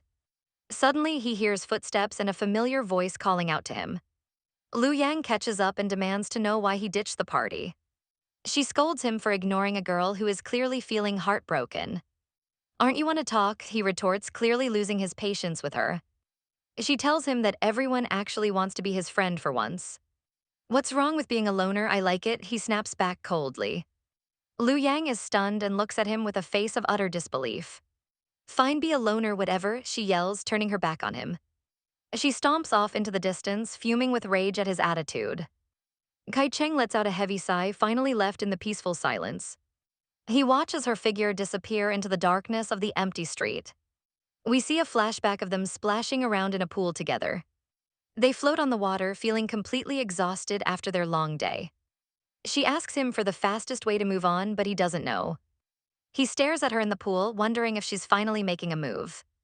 Our girl just brushes him off, telling him not to be jealous of her future relationship. Who would ever date you? She snaps, looking totally offended by the suggestion. Back at home, she starts listing the impossible qualities of her perfect man. He has to be mature, gentle, and definitely not one of her annoying exes. He also needs to be her biggest fan and support her acting career. Plus, she plans on staying childless, so he better be on board with that. She hugs her cat plushie, wondering if this unicorn of a man even exists. The thought of ending up as a lonely old lady absolutely terrifies her. Please don't let me be alone forever, she prays while staring at the skyline. The next day, her coworkers tease her for constantly messing up her lines. She tells them to shut it and storms off to find some peace. She sneaks into the backyard, hoping for a bit of quiet solitude. But her heart stops when she sees a literal angel reading in the gazebo. She tries to focus on her script, but her brain has completely short-circuited. The handsome stranger notices her staring and asks if she needs something. Our girl is on cloud nine, convinced that her luck has finally changed. Suddenly, the black-haired guy from the pool shows up to ruin the vibe. She thanks the silver-haired Professor Kong for being such a total gentleman. But the professor reveals he was actually just waiting for the other guy. He pulls the guy close, ready to go over their script together. They walk away as a pair, leaving our poor heroine in the dust. She stands there frozen, realizing her god was actually waiting for her rival. Our girl is hiding out at LBTV, staring longingly at her phone screen. She is totally obsessed with the legendary and handsome actor Professor Kong. Her friend Ling Ling teases her, asking if she's finally going to make a move. Liu Yang insists a man that talented is way out of her leg. Ling Ling just smirks, clearly plotting something devious to help her friend. She decides to lure the professor to a fake birthday party next week. Liu Yang points out she literally just had a birthday celebration last month. Ling Ling shamelessly claims she hasn't celebrated her Chinese calendar birthday yet. Soon enough, the big night arrives and the doorbell finally rings. Our girl opens the door looking like a total knockout in red. Professor Kong is stunned, telling her that her dress is absolutely beautiful. Suddenly, Ling Ling shoves her forward, forcing her right into the professor's arms. The party kicks off, but Kai Cheng is already being a total buzzkill. He stands alone on the balcony, ignoring everyone who wants to dance. A guest mentions that Liu Yang was his co-star in his last movie. Kai Cheng stares into the distance, looking like he's in a terrible mood. Someone asks him how her acting was during their time on set. Not good, he says, throwing some major shade at our poor heroine. Professor Kong, on the other hand, is being a total gentleman all night. While Kai Cheng sulks in the corner, our girl prepares her final attack. As the guests start to filter out, Ling Ling gives her one last push. She tells Liu Yang to stop being shy and finally take action. Liu Yang approaches the professor, her heart beating right out of her chest. She takes a deep breath and asks if he can drive her home. Meanwhile, Kai Cheng watches from his car, looking like a total jealous mess. The man tells her to get in, much to our girl's surprise. They speed off into the quiet, lamplit night together. Kai Cheng keeps his eyes on the road, his expression cold and unreadable. Our girl can't help but stare, wondering why he's acting so strange. It turns out Kai Cheng was just playing chauffeur for their silver-haired friend. Once the friend hops out, the atmosphere in the car turns incredibly heavy. The silence between them is thick enough to cut with a knife. Our girl mentions she finally moved out of her ex's place. She's actually excited to be living in a new building with her friend. But Kai Cheng doesn't say a word, making things beyond awkward. Who irritated you this time? She asks, noticing his growing temper. Suddenly, he slams on the brakes, nearly sending her through the windshield. What were you doing all night? He demands, his voice full of fury. He's losing it because she asked another man to take her home. Do you even like him? He growls, his jealousy finally boiling over. Of course I do, she snaps back, though her heart feels conflicted. She tries to explain it's just admiration, but he isn't buying it. He scolds her for taking bad advice from people who lack maturity. Are you done yet? She screams, unable to take his lecturing anymore. She slams the car door and storms off without looking back. Our girl quickly hails a taxi to get away from his toxic energy. Left alone, Kai Cheng sighs deeply, looking like a total mess. He leans against the steering wheel, drowning in his own complicated regrets. The city lights glow as the long, dramatic night finally settles. She arrives at her dark apartment, feeling more exhausted than ever. She kicks off her heels, just wanting to forget this entire day. As she removes her jewelry, her mind drifts back to the past. She finds an old ring, remembering a proposal that didn't end well. What am I even doing? She whispers, her eyes filling with tears. She lets out a frustrated scream, letting all the bottled up pain out. This heartbreak is a total nightmare that she just can't escape. The next morning arrives, but the drama is only getting started. She feels incredibly awkward after their massive fight the night before. Now she has to act out romantic love scenes with him. Blonde friend asks how things went yesterday, but the news isn't exactly great. Our girl is fuming because Kai Cheng completely ignored her earlier that morning. Meanwhile, the atmosphere turns heavy as we see a battered and bruised Yan Xiaofeng. A fight breaks out on stage, and everyone is terrified of this mad dog. Despite his rough exterior, the boy looks absolutely crushed as he stares at the floor. Our heroine can't just stand by and watch him self-destruct like this. She grabs his hand firmly and commands him to follow her immediately. She drags him to safety and pulls out a first aid kit to fix him up. You fought again, she sighs, gently dabbing at the wounds on his face. She warns him that if he fights once more, she's leaving him for good. Panic sets in as he clings to her, desperately promising to finally start listening. He looks like a kicked puppy while she continues to tend to his injuries. Our girl wishes the stubborn Kai Cheng could be half as obedient as this guy. Back at the theater, the sun begins to set on a very awkward day. Kai Cheng walks right past her without a single word, acting like she's invisible. Our girl is absolutely livid that he's still giving her the cold shoulder. She isn't about to let him get away with this disrespect without a fight. Stop right there, she screams, chasing him down before he can escape. She demands to know why he thinks he can treat her like total garbage. He looks down and mutters a quiet apology, catching her completely off guard. Our heroine is stunned, realizing her plan to stay mad is quickly falling apart. He awkwardly rubs his neck, admitting he just didn't know how to talk to her. He thought she was cutting ties because of how angry she looked the day before. She tries to explain that she even said hi to him that very morning. It turns out he totally missed her signal and thought she was still fuming. To make up for the drama, she demands he buy her a nice dinner. Later that night, a mysterious package arrives at a very luxurious-looking house. A silver-haired man looks up, surprised to hear the delivery is from Liu Yang. Professor Kong dismisses the latest delivery as just another gift from a fan. Wei Wei sighs, deciding to just toss it onto the ever-growing pile. Our girl is clearly popular because the shelves are absolutely overflowing with presents. Meanwhile, Liu Yang is busy stuffing her face and looking completely satisfied. She promises Kai Cheng that no crazy fans will bother them in this neighborhood. They joke around with the shop owner while trying to enjoy a peaceful meal. Kai Cheng looks like he has a lot on his mind while he eats. He suddenly apologizes for being so harsh to her the night before. Liu Yang admits that losing her ex, Zhuang Cheng, was the most painful experience ever. Kai Cheng suggests she should just bury those feelings and move on with life. But our poor heroine confesses that the loneliness still hits her hard at night. She hates feeling unhappy and asks if he ever struggles with the same thing. Kai Cheng stoically claims he's learned how to live with his own sadness. He used to hate being lonely as a kid, but he eventually grew used to it. Now he actually prefers his solitude and enjoys being alone in the dark. Liu Yang is impressed, but she can't help but brag about her own high energy. Then she drops the big question, asking if his ex-girlfriend actually cheated on him. Back at the house, the night is quiet as the stars shine above. Professor Kong is hunting for that specific fan gift he saw earlier. He wanders into the storage room, determined to find what he's looking for. But as he reaches for a box, the entire shelf comes crashing down. He stands amidst the chaos, looking like he totally regrets his life choices. He finally finds Liu Yang's cookies and decides to give them a taste. Back at dinner, Kai Cheng explains that his ex didn't cheat, she just didn't need him. 8 years apart in different countries turned them into total strangers who only argued. He asks if she thinks two people in love ever truly become one entity. Liu Yang firmly believes that everyone remains their own separate person no matter what.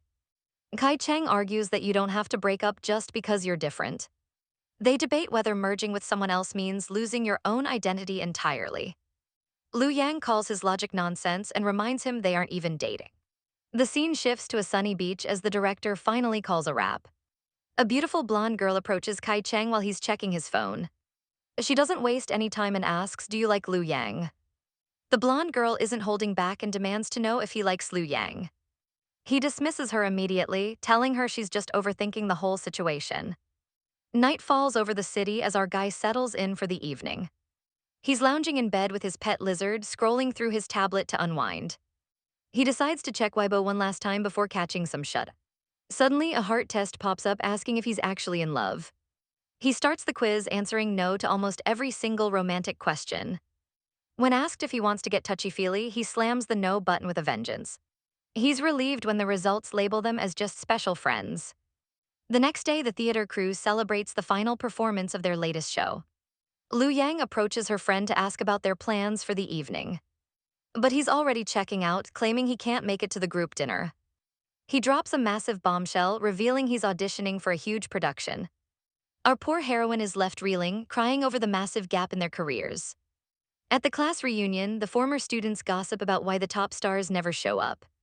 They joke that only Liu Yang can survive Kai Cheng's legendary poisonous tongue. Back in college, the rivalry between the top two students was basically a constant war. It turns out Su Hangguang is also skipping the reunion for the very same audition. Liu Yang can't help but worry about what this means for the boys' future. At the studio, the producers argue that Hangguang is the perfect fit for the androgynous role. They claim Kai Cheng simply doesn't have the right look to beat his rival this time. The rival is feeling himself, thinking nobody can match his beauty. But then Kai Cheng steps out in a stunning red dress, stealing the entire spotlight. The staff is losing their minds because he looks more feminine than the actual girls. Even in a different outfit, his androgynous charm is absolutely off the charts. The lead actress stares him down, clearly not happy about being outshined by a man. As they drive away, the losers are fuming over Kai Cheng's smug attitude. They decide that if they can't beat him with looks, they'll ruin his reputation. Suddenly, a massive scandal breaks out on social media, catching our girl's attention. Accusations fly that Kai Cheng was a total nightmare who bullied his classmates in high school. Back at the apartment, the mood is heavy and dark. Our girl finds Kai Cheng hiding away, looking completely drained by the rumors. She tries to cheer him up by offering a trip to the pool or some barbecue. He picks the water and she excitedly brags about her brand new driver's license. They head over to the gym's private pool to escape the noise. Before jumping in, she insists they refuel with a quick snack. She drags him toward the edge, shouting that they need to warm up first. They get their stretch on, looking like a pair of adorable synchronized swimmers. With a massive splash, they dive deep into the cool water. An hour of laps later, the night sky is full of stars. Our heroine is totally wiped out, wondering how he has so much stamina. Meanwhile, Kai Cheng finds peace beneath the surface, letting the silence wash over him. He finally feels like he can breathe again after the day's chaos. He climbs out of the water, looking like a literal model. They sit together in the quiet, finally finding a moment of calm. But the elephant in the room is still there, and she asks about the bullying article. He just looks at her and asks what she really thinks of him. Liu Yang guesses he said something rude and got beaten up for it. She asks if that's exactly how the fight went down while they relax. Kai Cheng is stunned and asks how she could possibly know him so well. "After all, you're arrogant, cold, and super rude," she says, dropping a truth bomb. She explains that once people know him, they'll see he's just a misunderstood perfectionist. Our girl laughs, calling him an absolute crybaby under that tough guy exterior. She continues to giggle as he turns bright red from the pure embarrassment. Then she brings up the nasty article about him stealing a role from Hangguang. She recalls how he was the most eye-catching guy during their university days. Kai Cheng is totally lost and demands to know how she has all this info. She admits she was one of the students who desperately wanted to be his friend. But she confesses they used to badmouth his cold attitude together in secret. We've become friends, so why can't you try to be nicer to other people? Kai Cheng looks defeated and asks what he should actually do to be friendlier. She suggests simply explaining his real thoughts when people get the wrong idea. You could even just say good morning to the people around you, she suggests. She decides to strike while the iron is hot and calls Hangguang right then. Hangguang picks up and clarifies that he never actually looked down on Kai Cheng.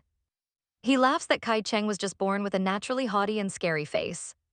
Kai Cheng reflects on the fact that his scary look caused so much drama. Liu Yang smiles, wishing she had been a better friend to him years ago. Back at the office, the editor decides to finally retract the article on Kai Cheng. A coworker announces that the original poster has finally shared a public apology. Everyone is relieved to see the bullying scandal clear up as a simple misunderstanding. Kai Cheng decides to take the advice and greets his assistant with a good morning. The assistant is so shocked he nearly cries, wondering if the world is ending. Later that evening, the assistant is confused as they arrive at a dark building. Kai Cheng walks inside, wondering what kind of secret plot is being cooked up. He enters the room to find it beautifully decorated with hundreds of fairy lights. Liu Yang greets him with a massive smile and a cake for his birthday. Confetti explodes everywhere as the group screams surprise for the birthday boy. Our girl looks on as Cheng Ji stands there with his usual unimpressed face. Our heroine presents a cake with 28 candles, hoping for a bit of gratitude. Instead, he calls the whole idea of making wishes childish and totally pointless. She wonders if it's too late to just chuck the entire cake at his head. He finally gives in and blows out the candles while thanking everyone for the effort. As they dig in, she asks if there's anything he actually wants but can't get. The group decides the best way to celebrate is to binge-watch a horror flick together. Our girl is floored by the luxury of having a massive theater set up right at home. She makes herself comfortable on the big sofa, unaware that she's in a forbidden zone. The friends panic because nobody is ever allowed to sit on Cheng Ji's personal couch. She cheerfully invites the birthday boy to take a seat right next to her. Everyone freezes when she notices a tiny, scaly friend perched on his shoulder.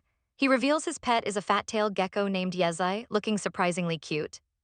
Our girl immediately asks if she can give the little guy a pet. The friends lose their minds because he never lets a soul touch his lizard. Surprisingly, he tells her she can try since Yezai is actually well-behaved. She realizes the gecko is freezing cold, just like its grumpy master. The lights go down and the horror movie starts with a terrifying bang. One of the friends is already clutching his chest, absolutely dying of fear. Everyone huddles together as the screen glows with eerie red light. Our girl and Cheng Ji sit side by side, creating a tension thicker than the plot. She glances over at him, perhaps seeing a softer side to the icy man. The scene shifts to a quiet memory of a girl with blonde hair. They sit in silence, lost in a moment that feels worlds away from the party. She offers a gentle smile, looking far more peaceful than our chaotic heroine. Cheng Ji watches her, his golden eyes filled with an unreadable emotion. Back in reality, our girl is giggling like a complete maniac at the screen. The rest of the group is paralyzed with terror while she's having a blast. She points and laughs at the screen, much to Cheng Ji's growing annoyance. She's literally doubled over in hysterics while the others are fearing for their lives. Are you mental? He demands, wondering why she finds a massacre so funny. She can't even breathe, clutching a pillow as she wheezes with laughter. He looks like he's regretting every life choice that led him to this sofa. Suddenly, a phone starts buzzing on the side table, breaking the mood. Our heroine apologizes and slips out of the room to take the call. She wonders why Ling Ling is calling her so late at night. But the voice on the other end is sobbing uncontrollably. Our girl stands there in shock, her face pale as she hears the crying. Our girl needs to bounce because something happened to her bestie, Ling Ling. She tells the group to enjoy the movie without her. Kai Cheng barely acknowledges her as she rushes out the door. The other guys wonder why she's in such a massive hurry. They ask Kai Cheng why he didn't try to stop her from leaving. A heavy silence fills the room as he stares at the screen. Suddenly, he stands up and decides he'll be the one to drive her. He swipes his keys and catches her just as she reaches the garage. I'd rather not see a road noob end up as roadkill, he sneers. Liu Yang thinks he has a real talent for being nice and annoying. They arrive at the house and our girl calls out for her friend. Lingling throws herself into Liu Yang's arms, sobbing her heart out. Kai Cheng watches the emotional reunion with a cold, unreadable expression. Our girl notices Lingling is injured, but the poor girl tries to hide it. Kai Cheng tells them to go inside while he waits in the car. Once they're alone, Liu Yang demands to know who dared to hurt her. Lingling remembers slamming the door in a desperate attempt to escape the room. That trashy director grabbed her, demanding to know why she was running away. She had to smash a vase over his head just to get away. Liu Yang is absolutely livid and promises to break the guy's legs. Out in the car, Kai Cheng sees a notification that makes his blood boil. A hit piece has already been published claiming Lingling is selling her body. Later, the media swarms our girl, demanding to know the truth about her friend. Kai Cheng sees the situation spiraling while he's busy on a film set. The headlines are brutal, claiming Lingling went to that man's bed voluntarily. Fake chat logs are leaked to make it look like she begged for roles. Liu Yang's world is crumbling as her manager tells her to go into hiding. Her sponsorships are vanishing into thin air as the industry turns its back on her. Even her acting roles are being snatched away by the production team without warning. Our poor girl is left rotting on her couch, staring blankly at the ceiling. Suddenly, her bestie Yaoji bursts through the door with a suitcase in hand. Liu Yang can barely muster the energy to acknowledge her friend's arrival. "Did you really lose everything in just one night?" Yaoji asks with a sigh. Our girl just sobs, feeling like the weight of the world is crushing her. She's lost contact with her allies and has no idea what to do next. Yaoji isn't having it and drags her out for some emergency karaoke therapy. Meanwhile, the mysterious Chengji is panicking in his car, searching for ways to comfort girls. Back at the party, the gossip mill is already spinning about the latest scandals. Liu Yang is shocked to find her friend has already moved on to a new boyfriend. The group teases her, saying bad luck in work means good luck in love. Just then, the door creaks open, stopping everyone in their tracks. In walks the legendary Professor Kong, looking like a total dreamboat. Liu Yang nearly chokes, wondering why on earth he would show up here. Yaoji just winks, knowing exactly what our girl needed to see to feel better. "Did the girl who wanted to act with me lose her confidence?" he asks. He pulls her into a warm hug, telling her to keep working hard. Our girl is absolutely beaming, her depression vanishing in an instant. She feels like she could take on the entire world for 500 years. Liu Yang finally finds her smile again, radiating pure joy and newfound hope. But outside in the cold, Chengji is watching the scene through the glass. He looks absolutely crushed, seeing her find comfort in another man's arms. He turns to leave before anyone can spot him lingering outside. "She doesn't need me to comfort her anymore," he mutters, walking away. Ziodan tries to play matchmaker, but our guy isn't having it. He drops a truth bomb about his possessive nature. If he can't have her all to himself, he doesn't want her at all. "Don't bother anymore," he warns, effectively friend-zoning the idea of Liu Yang. He masks up and leaves, ending the conversation right then and there. Meanwhile, things are getting cozy and a little messy at the house. Our redhead girl clings to Yaoji, asking how she knows the mysterious Professor Kong. But the drama is exhausting and she eventually just face plants into a nap. Later that night, the group hitches a ride to clear their heads. Yaoji watches over her sleeping friend while the atmosphere in the car stays heavy. The silver-haired driver notes that simple words of encouragement won't fix this mess. Our poor redhead is totally out of it, completely unaware of the looming storm. Yaoji stares out at the city lights, her mind racing with a million thoughts. Suddenly, a mysterious blonde in a heavy disguise appears by the car. Yaoji looks on with a cold, piercing gaze as the girl approaches. She breaks down, sobbing that she never meant to lie to Aang. It turns out she was pressured by her manager to take the lead role. Blinded by greed, she made a choice that ruined the director and everything else. She never expected Aang to defend her after such a massive betrayal. Yaoji isn't moved and demands to know why she's showing up now. The girl wants to issue a statement to clear Aang's name. But the silver-haired guy shuts that down, explaining that the investors are already livid.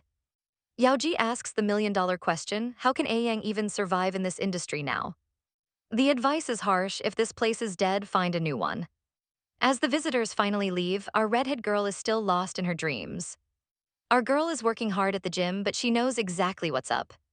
Her sparring partner offers to lend her money to sue her way out of her contract. She immediately shuts him down, even when he warns her she'll be ruined in 5 years.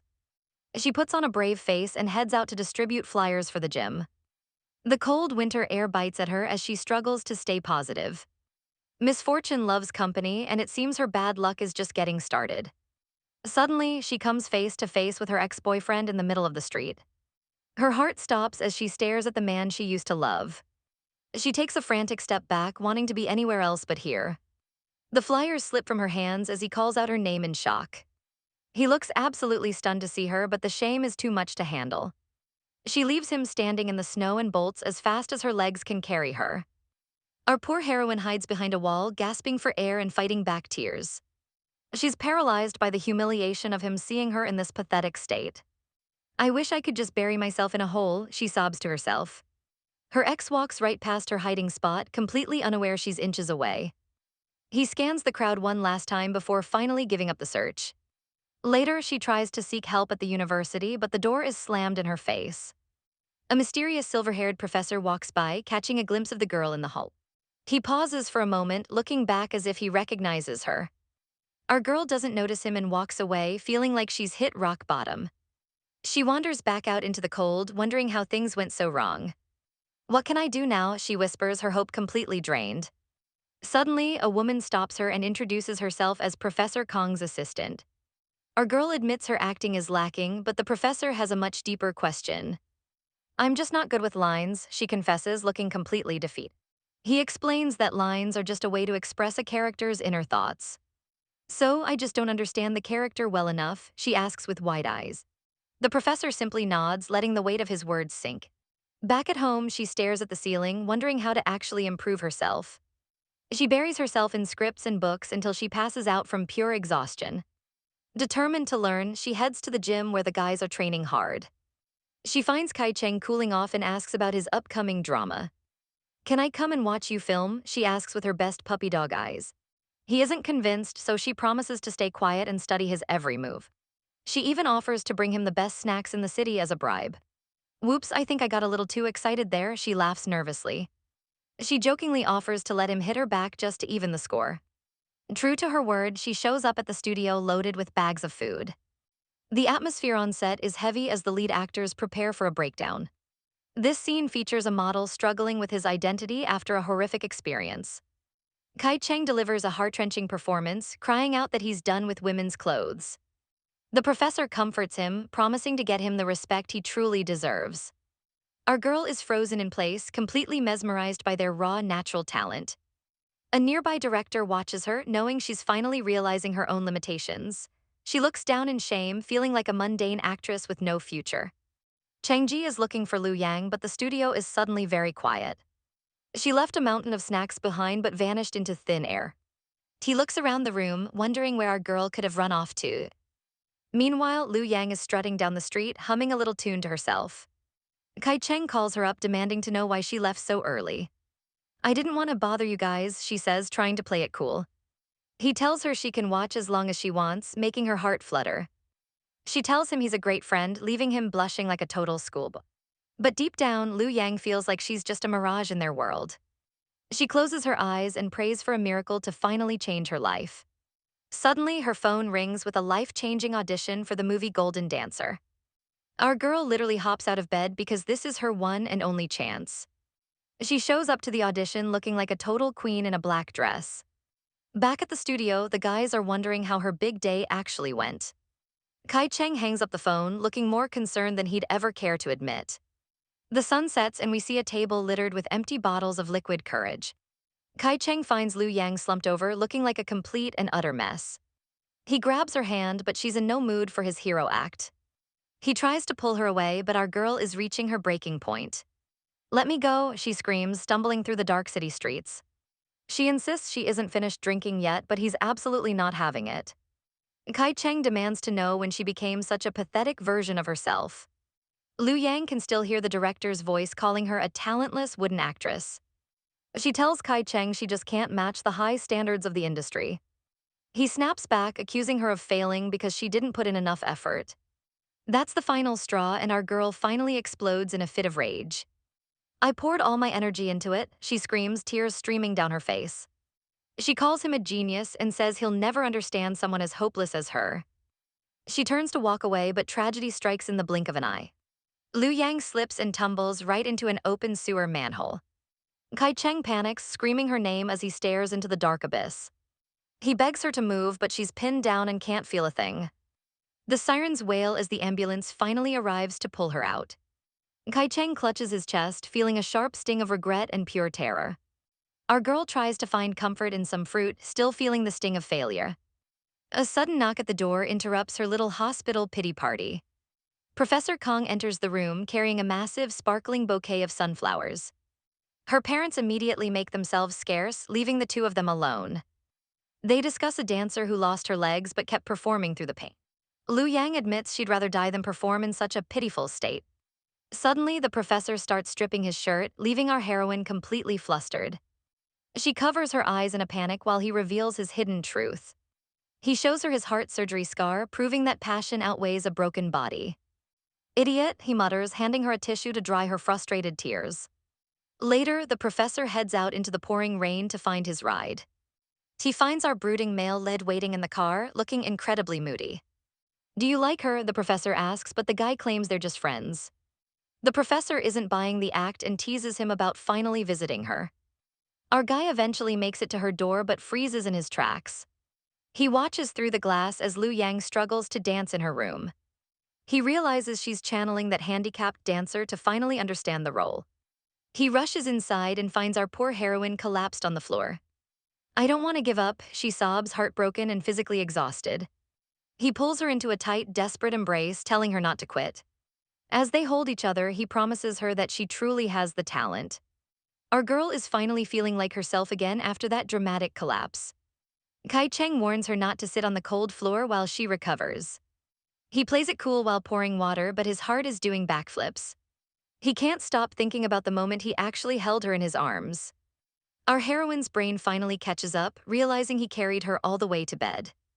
She pumps herself up, determined to get back on her feet and succeed. Kai Cheng just waves a casual goodbye as he heads back to the set. Left alone, our girl stares into space, lost in deep thought about their history. Since their university days, Kai Cheng was always the shining star miles ahead of her. He climbed to the top, ignoring every scandal and setback that came his way. She spent years just trailing behind him, using his success as her North Star. But Kai Cheng hides his own struggles behind a mask as people whisper. He battles his own heart, trying to suppress feelings that shouldn't be there. He tells himself they are perfect as friends and shouldn't get any closer. With a heavy heart, he walks away into the sunset, carrying his secrets alone. Don't tell me I really fell for him, she wonders, face turning bright red. The romantic mood shatters when Ling Ling appears at the door with a fruit basket. Her parents finally head home, leaving the girls to handle the rest of the recovery. Our blonde friend pushes our heroine's wheelchair through the quiet, sun-drenched hospital gardens. Isn't there something you want to say to me? The friend asks with a heavy sigh. Our girl tries a weak apology, but it gets shut down immediately. That is not what I want to hear you say, the friend replies firmly. Our heroine is totally stumped and asks what she's actually supposed to say. You think about it, the friend says, leaving our girl to her confusing thoughts. She flashes back to getting her hair done when the cold shoulder first started. Even thanking her friend for protection wasn't the right answer back then either. The doctor finally gives the green light for our girl to head home. Our heroine is thrilled to escape the hospital, but her friend is still pouting. She's been trying to guess the magic words for ages with zero luck. That night, our girl tells her parents she's feeling much better now. But as she sits alone, she pulls out a small, mysterious jewelry box. Looking at the ring inside, she admits that her heart still hurts. A phone call later, she's still dealing with people demanding answers she doesn't have. That's not what I want to hear either, she snaps, totally over the drama. Her friend looks like she's about to lose her mind from the confusion. Our heroine decides to visit the filming set to check on something important. Her friend stays behind, promising to wait while our girl heads inside. Suddenly, our girl freezes as she spots a scene she wasn't expecting. There's Professor Kong and Kai Cheng looking way too comfortable with each other. They're leaning in close, and our girl's heart starts to sink fast. The professor even pinches his cheek like they're some kind of cute couple. Kai Cheng pushes her away, but the damage to our girl's ego is done. She remembers the professor saying Kai Cheng only helped because of their bond. She wonders if the rumors about them being a real couple are true. A sharp, stinging pain hits her right in the center of her chest. Our poor heroine feels like she's totally done for after seeing that. Just as she realizes she actually likes him, her heart gets completely shattered. She collapses in the rain, mourning a romance that ended before it started. Her friend finds her and asks if she found who she was looking for. Seeing our girl in tears, the friend promises to be there forever. I've been waiting to hear you say that, our girl sobs, hugging her tight. They end up crying a literal river together in the middle of the set. But the drama isn't over because Kai Cheng is watching them from afar. He spots our girl and immediately calls out her name. He looks absolutely serious as he approaches our confused and tearful hair. Come with me, he demands, not taking no for an answer today. Before she can even process it, he's dragging her away by the hand. Liu Yang tries to walk away to avoid any scandalous rumors with the professor. But Kai Cheng grabs her arm and pulls her back with surprising force. You want to hide our connection that badly? He growls, looking genuinely offended. Later, a friend points out just how much Kai Cheng has changed recently. He's been asking for favors and driving through the night just for our girl. He tries to act indifferent, but his soft expression gives him away completely. His friend teases him about the power of love while squishing his cheeks. He gets bullied like a stubborn child while trying to maintain his cool. Kai Cheng eventually catches Liu Yang spying on them and immediately starts yelling. Our poor heroine thinks they're just practicing a couple's scene for a drama. Meanwhile, Ling is busy gossiping about the obvious chemistry between the two lads. She claims to be a total pro when it comes to reading relationships. Liu Yang stands by the window, wondering if she should actually confront him. Under the moonlight, she finally finds the courage to face him head-on. Is it true that you actually like me? She asks with a smile. The guy's brain completely short-circuits as he starts sweating bullets from the pressure. You're crazy, how could I ever like someone like you? He shouts defensively. He storms off, leaving our girl standing there looking like a total idiot. She's convinced Ling played a cruel prank on her and feels beyond embarrassed. However, the guy is actually walking away with a bright red, blushing face. Liu Yang screams at Ling for being a big fat liar and a traitor. Ling doesn't miss a beat and immediately chases the guy down to intervene. Liu Yang is crying her eyes out because of your harsh rejection, she lies. The guy panics and immediately sprints back to find her and apologize. Ling watches him go with a smirk, knowing her little trap worked perfectly. Kai Cheng wonders if Ling was just pulling his leg about the tears. He marches back to the car with a heavy heart. He worries that our poor heroine is actually breaking down inside that vehicle. He peers through the glass, seeing her slumped over and completely motionless. Hey, don't cry, he whispers, his voice softening with uncharacteristic pity. He starts overthinking, worried that a real relationship would be too fragile. He concludes they are opposites who shouldn't force a romance that isn't meant to be. He asks if she is still ignoring him, but she doesn't even flinch. Finally, he gives her a firm nudge to get some kind of reaction. Our girl jolts awake, looking completely dazed and confused by his presence. Kai Cheng's face turns red as he realizes she was just catching Z's. He goes full petty mode and aggressively wraps a scarf around her face. What the hell is wrong with you? She screams, finally finding her voice. He storms out of the car to argue with the blonde wingwoman instead. Ling points out it is past 2 a.m., so sleep was basically inevitable. She realizes her mission to play matchmaker has been a total disaster. As they drive off, our girl mulls over his suggestion to stay friends. Back at the apartment, the night is still young for these three roommates. Xin Yao sits on the sofa looking like a total boss in her robe. She keeps herself busy cleaning her camera gear while the others chatter away. Our heroine is glued to her laptop, determined to find a new path. She is done with teaching boxing and wants to break into acting. Xin Yao asks if she is still hung up on that senior from university. Our girl sighs, claiming that being just friends with her crush is fine. Xin Yao brags about her own absolute freedom from the drama of men. Your body might be free, but your heart isn't, our girl snarks back. Xin Yao ignores the burn and tells her to just go seduce the guy. Ling chimes in, promising that a new romance cures all past heartaches. But our girl isn't looking for a trial run while her career is stalling. The roommates share a look of disbelief as she stays focused on the grind. Suddenly, her eyes light up at a job posting for a professor's assistant. Kai Cheng is absolutely speechless as he watches our girl cater to another man. Liu Yang offers Professor Kang some hot water to keep him warm during the shoot. Kai Cheng can't take it anymore and demands to know why she isn't his assistant. She admits she likes him too much to focus on work while being near him. If you need help, I'll do it for free, but forget being your assistant, she declares. Professor Kang interrupts the tension, asking Liu Yang for some hot packs for the snow grounds. She happily agrees while Kai Cheng watches from the sidelines with a face like thunder. When the professor suggests sticking one on Kai Cheng, the grumpy man initially refuses the offer. Then he suddenly has a change of heart and opens his coat for her. Our girl is completely baffled by his sudden and confusing hot and cold attitude. She wonders what on earth is wrong with this guy as he acts so difficult. She leans in close to carefully stick the heat pack onto his white shirt. For a moment, the world stops as he stares down at her with intense, golden eyes. But there's no time for romance because she has to run an urgent medicine errand. Liu Yang drives out to a private villa to pick up some documents and medicine. She stays on the phone while navigating the quiet and luxury home in the city. Her contact tells her the envelope should be right there on the bedroom nightstand. She digs through the drawers until she finally spots the brown craft paper envelope. But as she pulls it out, she notices a framed photo hidden in the drawer. Her heart sinks as she stares at a memory from a time before her.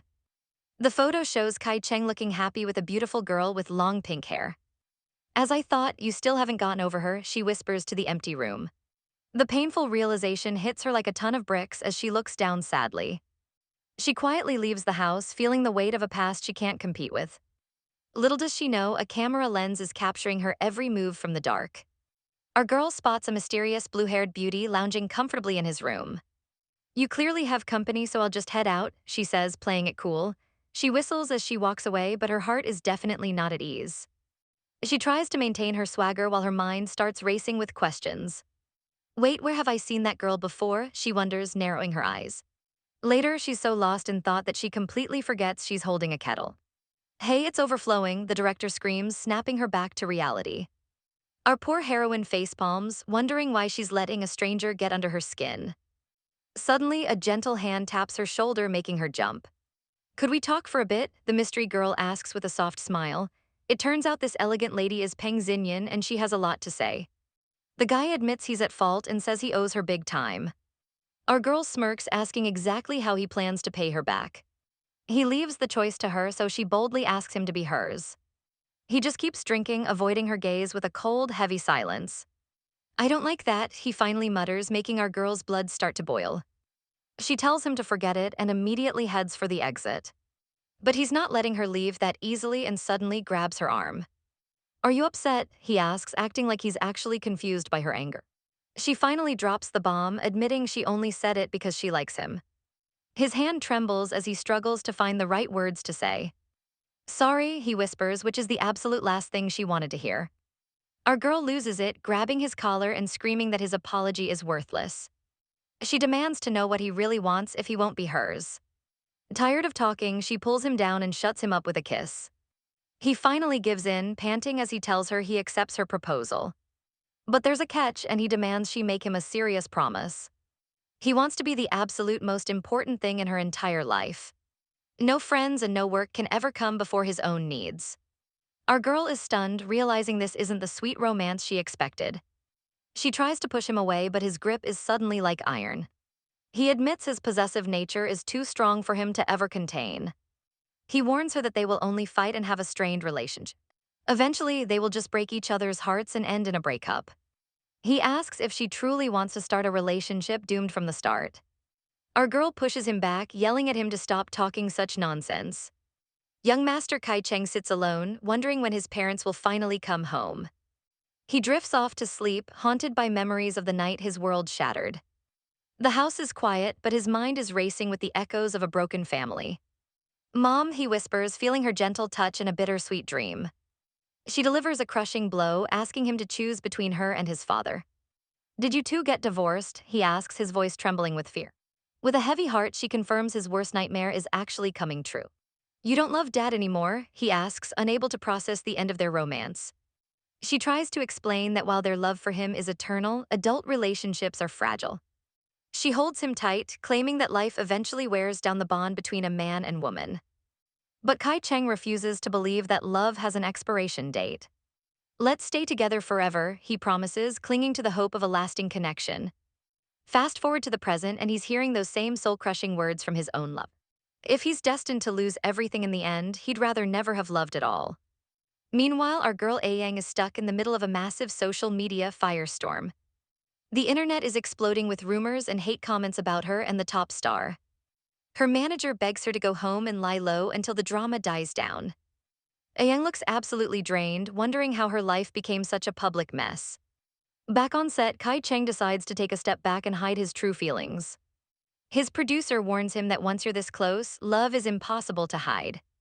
I will stay away from her, he declares, choosing isolation over another broken heart.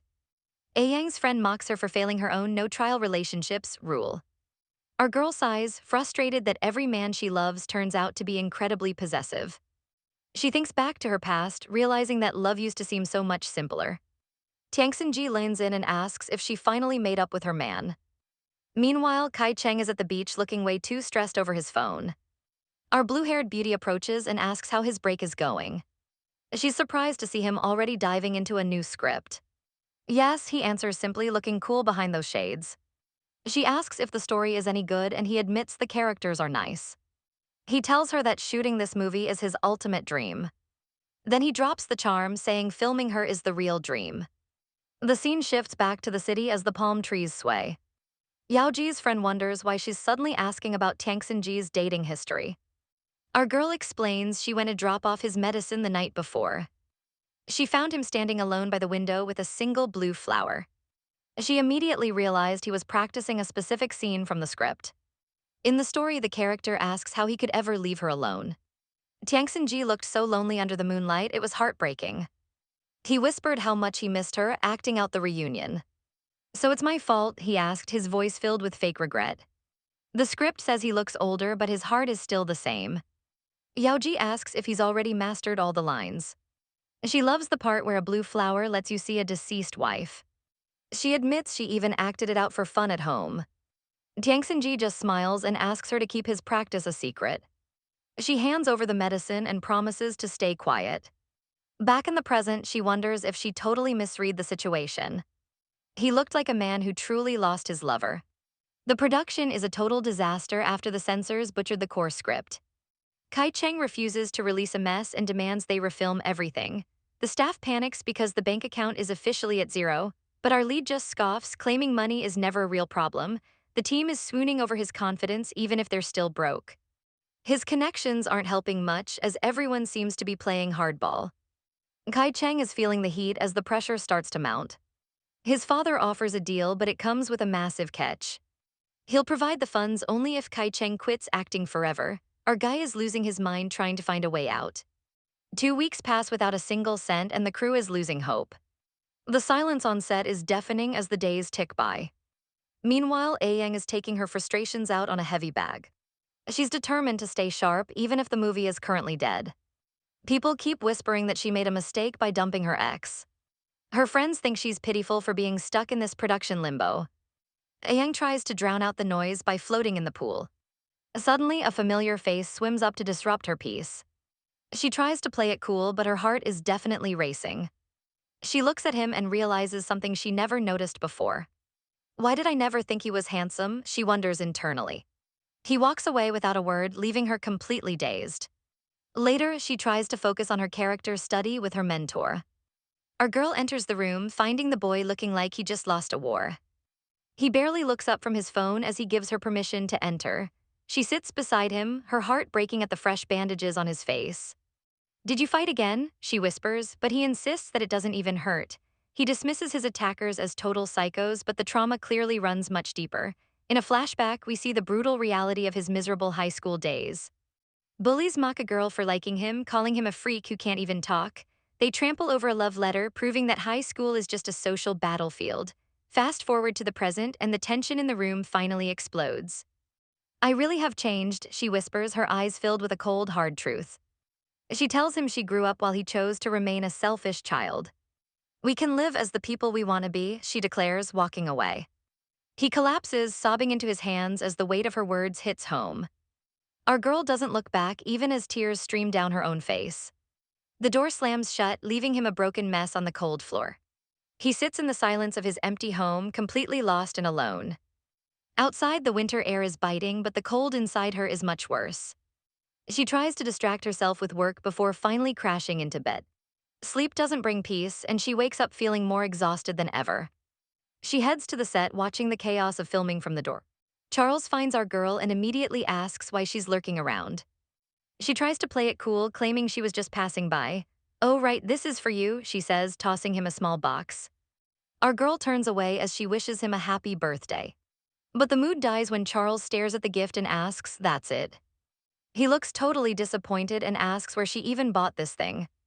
"It's so ugly," he mutters, sending an arrow straight through her pride.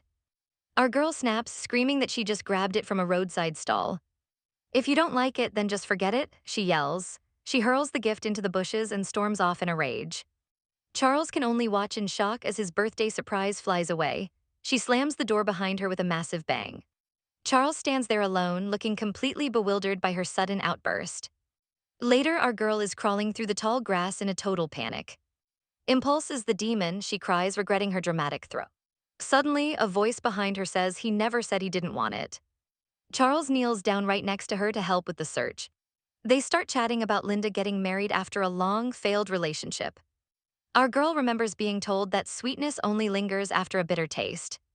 Love and pain are two sides of the same coin, the memory echoes. She looks at Charles, finally ready to answer if she's afraid of being hurt. Our girl finally gives in and agrees to grab some dinner. She teases him for scolding her earlier, but he's distracted by something else. He grabs her hands and notices they are covered in bandages. "I injured myself carving rocks," she lies, trying to hide the truth. Our girl is clearly blushing as he stares at the handmade bracelet. He gently holds her hands, feeling the weight of her hard work. "Thank you, but please don't do this again," he says softly. Then he ruins the mood by saying she's just not suited for handicrafts. Our heroine is absolutely fuming at his sudden lack of tact. She huffs in annoyance, but her heart is still racing.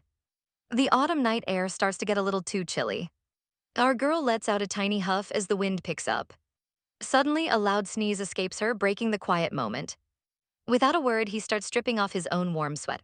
He wraps her up and asks if she's still feeling cold. "Let's go get you some dinner," he says, leading the way. She digs into her noodles and declares them absolutely delicious. He watches her eat with a look that is way too soft. Our girl is too busy enjoying the food to notice his gaze. "Thank you so much, Master Kai," she cheers with a bright smile. "Can I have just one hug?" she asks, not waiting for an answer. She buries her face in his sweater and takes a deep breath. They share a sweet, lingering kiss before finally parting ways. "See you," she chirps, thinking his flustered reaction is absolutely adorable. Back at the office, our girl is blushing hard while staring at her work. Her master smirks and asks, "Are you already dating Charles?" She feels more attacked by his teasing than a literal scolding. She quickly changes the subject, mentioning Vivi thinks he's unsuited for the show. Our heroine gathers her things to leave, but her mind is still racing. She stops at the door, her gaze lingering on the man in the chair. Even in his sleep, the master looks so heartbreakingly lonely. He wakes up and asks if she needs help with anything else. Over at the set, the crew is gossiping about Charles's busy schedule. Jonah mentions he has an ad to film and won't be back until tonight. But our blue-haired rival is suspicious, wondering if he's actually working. Clara is a total wreck, sobbing that this entire disaster is her fault. She explains that Master just wanted to act out a dramatic scene for fun. Our girl didn't have the heart to say no to his simple request. They were simply trying to recreate a beautiful moment under the moonlight. But the fantasy turned into a nightmare when he suddenly collapsed. Vivi is absolutely livid, screaming at Clara to get out of her sight. The cold night air matches the freezing tension left in the hallway.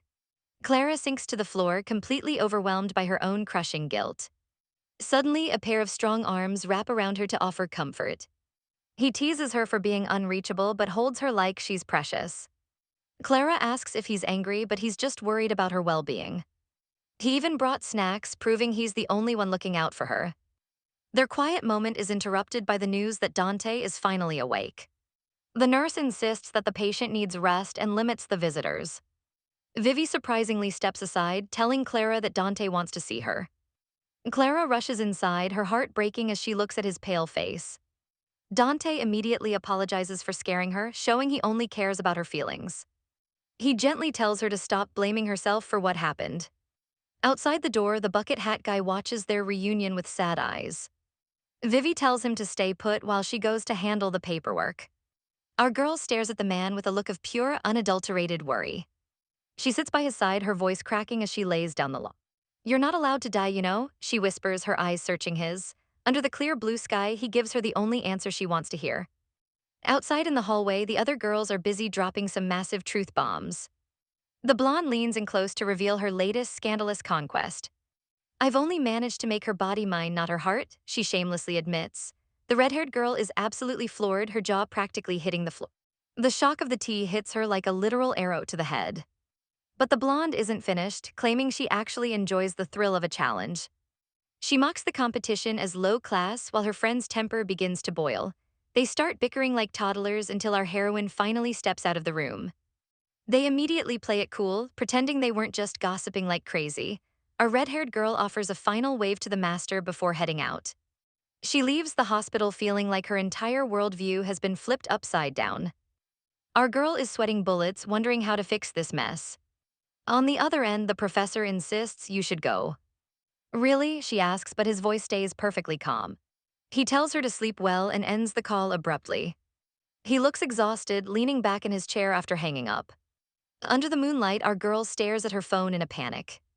She realizes she stood him up twice and starts totally spiraling. This is absolutely terrible, she screams, face planting into her pillow. The next day, our girl is absolutely killing it at the premiere. She tells the crowd, I have repented and learned from my past. The audience loves her, showering the stage with cheers and applause. Night falls and the city lights sparkle as she heads home. Her friend shows her the comments, proving the public accepts her. She waves goodbye, but the moment she's alone, her smile fades. She checks her phone, but there is still total radio silence. Was I dumped again? She sobs while leaning against the door. She just wants to have both a career and love life. Our girl collapses onto the couch, feeling like a total zombie. Suddenly, she hits something soft, and it is definitely not a pillow. She's literally laying on top of the professor, who looks unbothered. Are you trying to kill me? He asks while holding her close. Hey, he whispers, realizing our girl is already dead to the world. He looks down at her, knowing she's exhausted from running across the country. She's sleeping, he wonders, finally seeing her at peace for once. Later, it's his turn to pass out while our heroine watches over him. She kneels by the sofa, staring at him with literal hearts in her eyes. He looks so handsome, she thinks, completely mesmerized by his sleeping face. Suddenly, her phone starts ringing and absolutely ruins the romantic atmosphere. The heat between them reaches a boiling point during this passionate kiss. Suddenly, our girl pulls back with a look of pure, sudden realization. I'm on my period today, she confesses, feeling a little bit awkward. Charles doesn't mind and pulls her into a gentle, very supportive embrace. Later, she is shocked to see him handling a pan like a pro. When did you learn to cook? She asks, watching him flip an egg. He admits he just copied a video game because he was bored. Our girl decides to help out by rinsing the vegetables for dinner. While waiting, she focuses on his pet lizard as it munches a worm. She tries to bond with the little guy, but it ignores her. You've eaten my food, so you're mine now, she teases the creature. The lizard stays perfectly still, giving her absolutely no response at all. Suddenly, Charles scoops up the pet and places it on her head. You're both mine, he declares, pulling her into a very possessive hold. She leans back, realizing this cozy domestic life actually feels pretty good. The mood shifts as a heavy rainstorm begins to batter the windows. Our girl lets out a sneeze, making Charles immediately worry about her. He suggests she put on more clothes, but she insists she's fine. He isn't taking no for an answer and pulls her into him.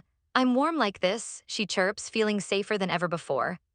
She closes her eyes, hoping that this time things will be different.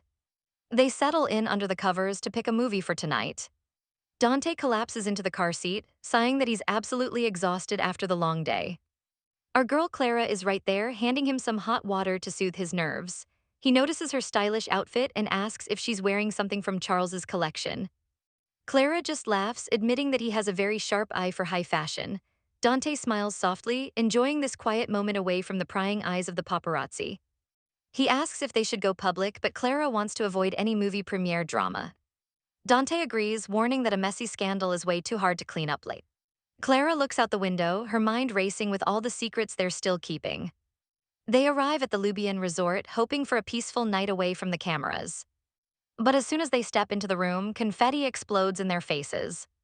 Surprise, her friends shout, celebrating the massive success of her big movie premiere. Ada and Lucy are already waiting with snacks, ready to party the night away. The girls share a look of pure shock before the celebration truly kicks into gear. During dinner, Ada heads to the washroom to clean a spill off her outfit. A friend mentions how she and Dante used to be inseparable back in art school. She bluntly asks why a perfect couple like them would ever decide to break up. Ada simply claims they didn't click, but Lucy is leaning against the door listening. Really? Lucy asks, her eyes narrowing as she searches for a lie in Ada's face. Ada tells her to just drop it, but Lucy isn't letting her leave that easily. Lucy blocks the exit, forcing Ada to stop right in her tracks. She leans in close, whispering that Ada can have whatever her heart truly desires. Back at the table, Clara realizes her friends have been gone way too long. She wanders into the hallway, searching for Ada and Lucy before she heads home. Suddenly, she spots a familiar figure in a beanie and a long blue coat. Charles, she cries out, her face lighting up with genuine joy at seeing him. Our girl is finally home alone, enjoying some well-deserved peace and a snack. She spots a mysterious blue album tucked away on the shelf. It's a massive collection dedicated entirely to a guy named Dante Kong. Her heart sinks when she realizes there isn't a single photo of her inside. Instead, she finds a shot of Dante looking truly in love with another woman. It's a side of him our poor heroine has never seen before. Hidden in the back is a disc from years ago that holds even more secrets. In the past, that woman asked why he was always snapping photos of her. Dante was obsessed, offering to stop only if it made her uncomfortable. Back in the present, our girl wonders if he left this out just to hurt her. The woman in the photos clearly didn't appreciate his constant attention. It feels like a slap in the face seeing him brag about a past love. That relationship didn't end well, with the woman packing her bags for good. They shared a cold goodbye that changed Dante forever. He even tried to win her back with her favorite mojito. But she saw right through him, looking absolutely miserable. "Whenever you look at me, your gaze goes through me," she pointed out. She knew he was just using her as a stand-in for someone else. She ended things right then and there, leaving Dante in total despair. Meanwhile, Dante is busy playing the hero for a girl named Clara. They're dominating a school game, looking like the ultimate power couple. This sight makes Charles absolutely lose his mind with jealousy. He's been holding onto a special gift for Clara, waiting for the perfect moment. But seeing her with Dante makes him feel like he's already lost. He tells his assistant to keep the gift, unable to handle the drama. Charles Kai marches down the hall, looking like he's ready for a total showdown. His expression is ice cold, but his eyes are filled with a desperate tension. He stops right in front of the silver-haired devil himself, Dante Kong. Dante mocks him, asking if he even knows how to cherish free gifts. "You said you'd steal her from me," Charles demands. "Were you serious?" Dante just smirks and asks what he thinks, clearly enjoying this psychological game. Charles glares with enough heat to melt steel, but Dante isn't flinching. "Whoa, so fierce," Dante laughs, treating our boy's heartbreak like a playground joke. He leans in close, invading Charles's personal space with a very chilling warning.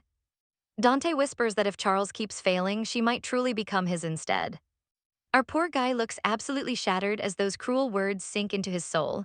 Dante gives him a patronizing pat on the shoulder before strolling away victoriously. The scene shifts to the glitz and glamour of the prestigious film awards. Our girl Clara is the night's dark horse, snagging the Best Supporting Actress trophy.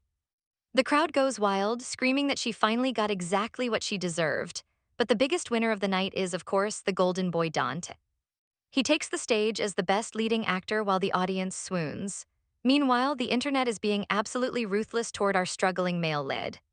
The comments call Charles a total joke for missing out on the win again. "Congratulations, Clara," Charles thinks, watching the woman he loves from the lonely shadows. Clara looks back into the crowd, sensing his gaze amidst all the chaotic noise. Our girl scolds Charles for punching a mirror in a fit of rage. She gently wraps his wounded hand, asking if the pain is still stinging. Charles admits the pain keeps him grounded and aware of his burning ambition. He vows to close the gap between him and his rival, Dante.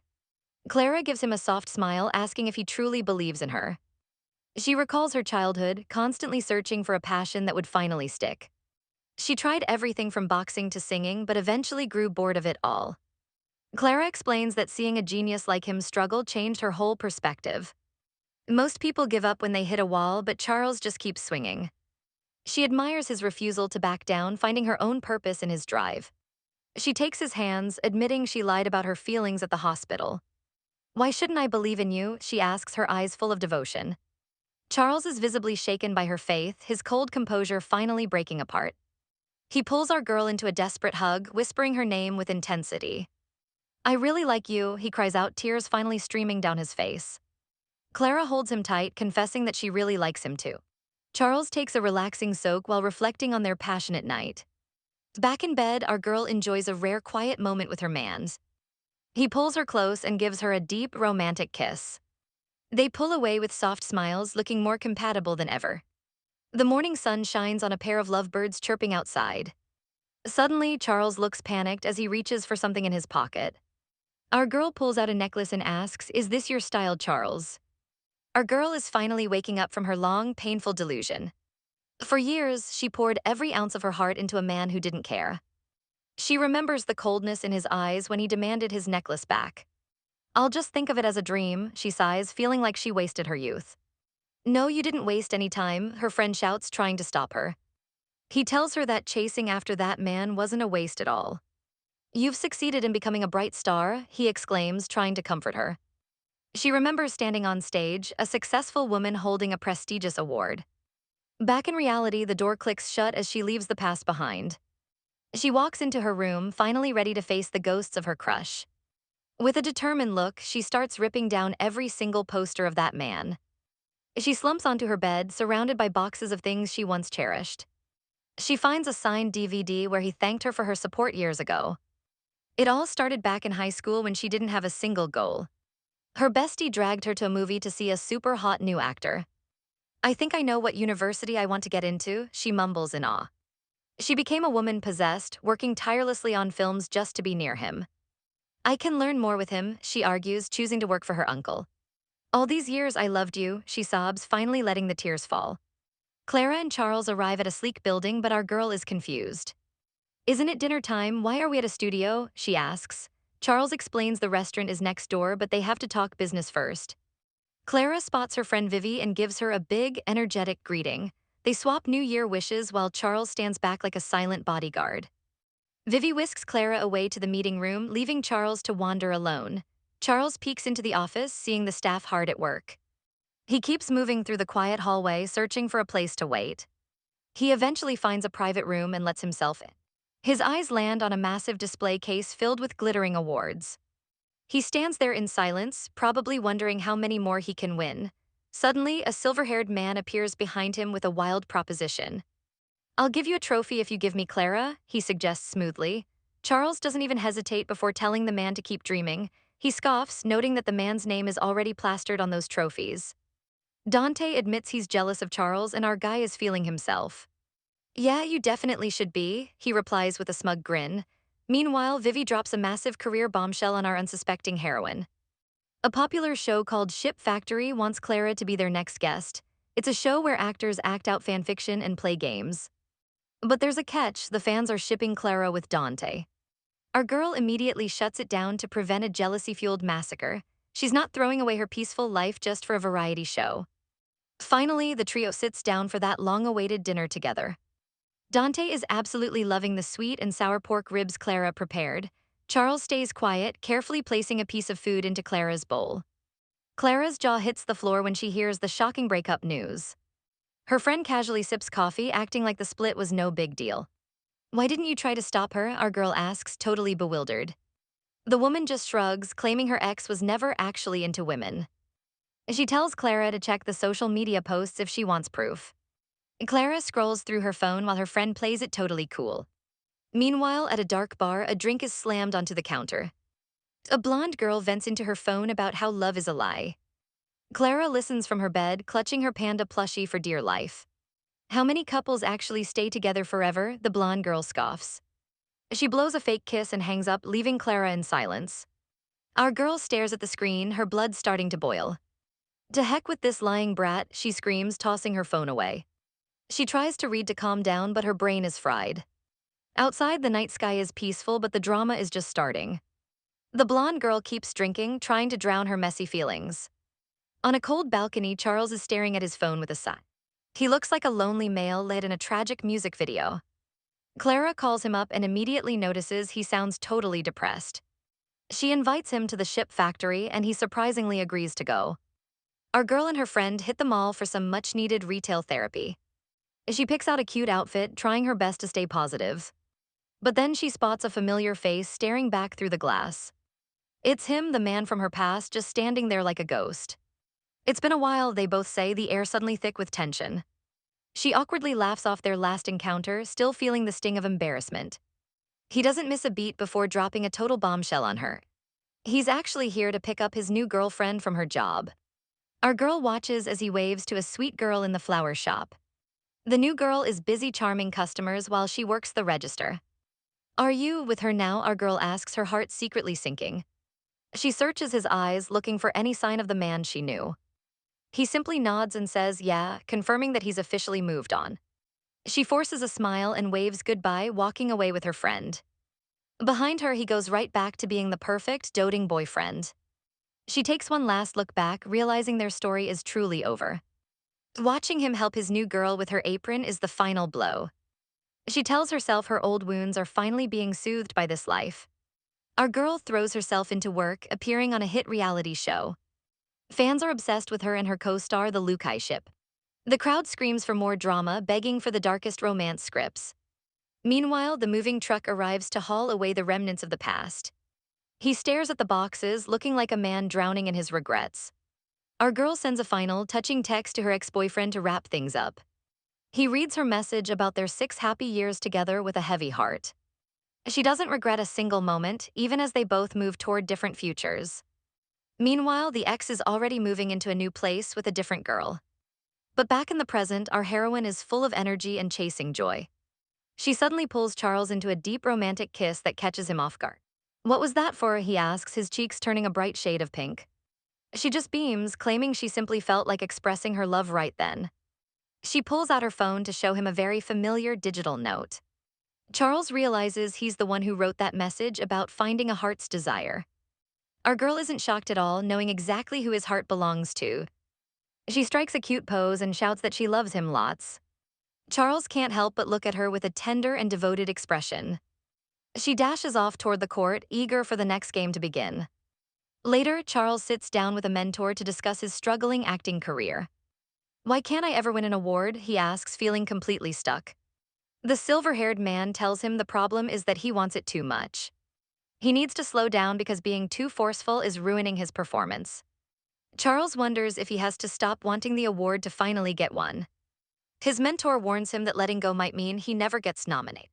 If he truly lets go, then the trophy shouldn't even matter to him. Charles gets annoyed, feeling like this conversation was a complete waste of time. He insists that winning is everything, but his mentor just finds that boring. Charles is left alone with his thoughts, feeling the weight of his ambition. During the volleyball match, his teammates scream for him to make a block. But he's so distracted that the ball slams right into his face. He takes a hard hit and falls while the rest of the team panics. Our girl rushes over to see if he's actually okay or just spacing. He drinks some water, trying to process the harsh advice he received earlier. He wonders if she will still love him if he stops being her lighthouse. Clara notices her man looking down and decides he needs some aggressive motivation. She winds up and delivers a thunderous smack right to his back. Charles sees right through her, knowing she just wanted a free hit. They start flirting and chasing each other while the audience swoons. The fans huddle up, determined to make their favorite ship act out a spicy script. The host announces the big win for the fans' custom scenario. With a crushing score of 3-0, our leads have officially lost. Now they're tied up and labeled as ready for slaughter by the fans. The script is titled Love in Chaos, and Charles is absolutely horrified. He begs to skip it, but Clara is already dragging him into the spotlight. A new face appears as rookie actor Aaron Feng joins the cast. Clara's internal alarm goes off because this guy looks way too familiar. She suddenly remembers seeing him in a cozy photo with her friend Lucy. The awkwardness peaks when he admits Lucy dumped him after just 2 days. Our girl checks her phone, reading a cryptic text about returning what she wants. She stands alone in the night, looking deeply troubled by the mysterious invitation. The evening air is thick with tension as she prepares for the encounter. She waits at a high-end bar until a sudden voice calls out to her. She turns slowly, her expression unreadable as she faces the person who just arrived. Suddenly, we dive into a dramatic historical skit featuring a fierce, red-haired warrior. Her rival smirks, promising to keep her corpse intact once he is finished. Later, she is chained and bloodied, accusing him of paying off her army. He dismisses her anger, declaring they will be married the moment he returns. "I'd rather die than marry you," she screams as he walks away. The wedding lanterns glow as he tells her he sincerely loves her. He promises she can remain a general if she just accepts his hand. They seal the deal with a kiss, but the romance is a total sham. Under the red canopy, the atmosphere turns from passion to deadly intent. Our girl reaches for a hidden dagger, determined to end him that very night. Her eyes flash with a cold, murderous light as she prepares to strike. The blade clangs against the floor as he pins her down with ease. He mocks her hesitation, asking if she really wants to be a widow. "You love me, yet you refuse to admit it," he whispers darkly. She snaps back, asking how she could ever trust his lying words. Back in reality, a blonde girl drinks alone, tired of hearing empty promises. She wonders if love is just a script that depends on the actor. A silver-haired man suddenly appears, asking if she is shocked to find him. Our heroine remains cool, asking if their friend Lucy sent him to stalk her. He just leans in with a smug grin, clearly enjoying the chase. Our girl swirls her drink, her eyes full of heavy, lingering nostalgia. "The first time I fell in love, it was with you," she confesses softly. She remembers when they were younger, back when he looked at her with pure devotion. He was so deeply in love with her back then, and it clearly still stings. Since their breakup, she's been wandering, searching for a pair of eyes just like his. But no matter where she goes, she always comes up empty-handed. "I never found any," she sighs, taking a bitter sip of her cocktail. The silver-haired man lets out a charming laugh, leaning back in his seat. "So it's my fault?" he asks, his voice playful yet tinged with something deeper. Our girl doesn't miss a beat, telling him it is absolutely his fault. He offers to make it up to her, asking what kind of compensation she wants. The music starts to swell as she stares at the old gramophone in the corner. "Dance with me one more time," she whispers, the request hanging in the air. They sit in the quiet bar, the city lights twinkling behind them. He stands up slowly, offering his hand like a gentleman from her past. Finally, they sway together, lost in a melody that belongs only to them. Our girl wanders the sunny streets, lost in her own heavy thoughts. She wonders if she had a chance but gave up way too early. After all, being deeply in love isn't exactly a simple walk in the park. Suddenly, we see a man chained to a wall, bleeding from his chest. A cold-eyed woman stares him down, complimenting his beautiful face. "You will serve me as my slave until you die," she commands. The dramatic scene fades away into a clear, peaceful afternoon sky. Our girl stops in front of a chic cafe called Coffee and Wine. Inside, people are laughing and clinking their glasses together in celebration. She pauses for a second, questioning why she even showed up here. Our girl tries to keep a straight face while waiting outside the entrance. Suddenly, a glamorous blonde woman in sunglasses steps out to meet her. The fans are absolutely obsessed with Charles' latest emotional performance. But back at home, our boy is a literal puddle of despair. He can't stop hearing the director's voice screaming about his terrible acting. Our girl just sits there watching him mope with a smug little smile. "What is so funny about my suffering?" he demands, feeling totally attacked. He's pouting like a toddler who just got told no. He finally loses it and pounces on her, shouting about a broken lamp. She tells him to relax because he's just hit a career bottleneck. "Let's stop thinking about work and go play instead," she suggests. They suit up in the ultimate "please don't recognize us" celebrity disguises. They high-five like a pair of dorks ready to hit the town. Walking through the crowds, they finally feel safe and totally anonymous. They dive headfirst into street food and some top-tier cotton candy. But then they accidentally win an entire mountain of plushy toys. They spot some kids nearby who look absolutely amazed by the haul. Our girl decides to be a total sweetheart and gives them away. Clara and Charles share a sweet private moment hidden away in the alley. Our girl suggests they just walk out and face the world together. "I was only angry before because you rejected me," she admits playfully. He asks if she's really ready to go public with their relationship. Clara makes a silly face, proving she's not stressed at all. "My greatest wish is to tell the world you're mine," he confesses. "Let's walk out then," she cries, pulling him by the hand. He worries that being his girlfriend will overshadow her hard-earned career. Clara admits she was once scared, but her feelings have changed completely. She didn't want to ruin the movie promotion, but that's finally finished. Our heroine knows he only did that variety show for the fans. She promises that one day he'll be known as her boyfriend instead. With him by her side, she feels brave enough to face anything. Charles looks at her with pure adoration, completely won over. The atmosphere is heavy with romance as they prepare to leave. They decide to stop hiding and finally step into the light. But a sneaky photographer is already catching every single moment on film. The news spreads instantly and a massive crowd starts swarming them. Our couple starts sprinting as fans scream their names in a frenzy. Get in, a voice commands as a car pulls up. A mysterious woman tells them to hop in before they get trampled. They look at their rescuers like they're literal angels from heaven. The car peels out, leaving the confused mob in a cloud of dust. Their friends tease them for being so naughty and public with their love. Fame certainly has its pros and cons, the driver notes with a smirk. Even for a simple date, our couple has to play a game of hide and seek. The driver sighs that fame really is a double-edged sword for stars like them. Charles looks away, his expression unreadable as he takes in the heavy words. Night falls over the city, but our heroine isn't getting any rest tonight. She's buried in her script, trying to perfect her performance for tomorrow. Peach, he asks, making her jump nearly 10 feet in the air. He casually snatches the script to check out their upcoming scenes together. Our girl looks totally panicky as he reads those spicy stage directions. Someone calls out for the silver-haired hottie to finally come over. The manager introduces our girl Luna as his brand new agent. Luna gives a charming wave and a casual, "Hello, sweetie." She asks if he needs anything else, but he's already completely mesmerized.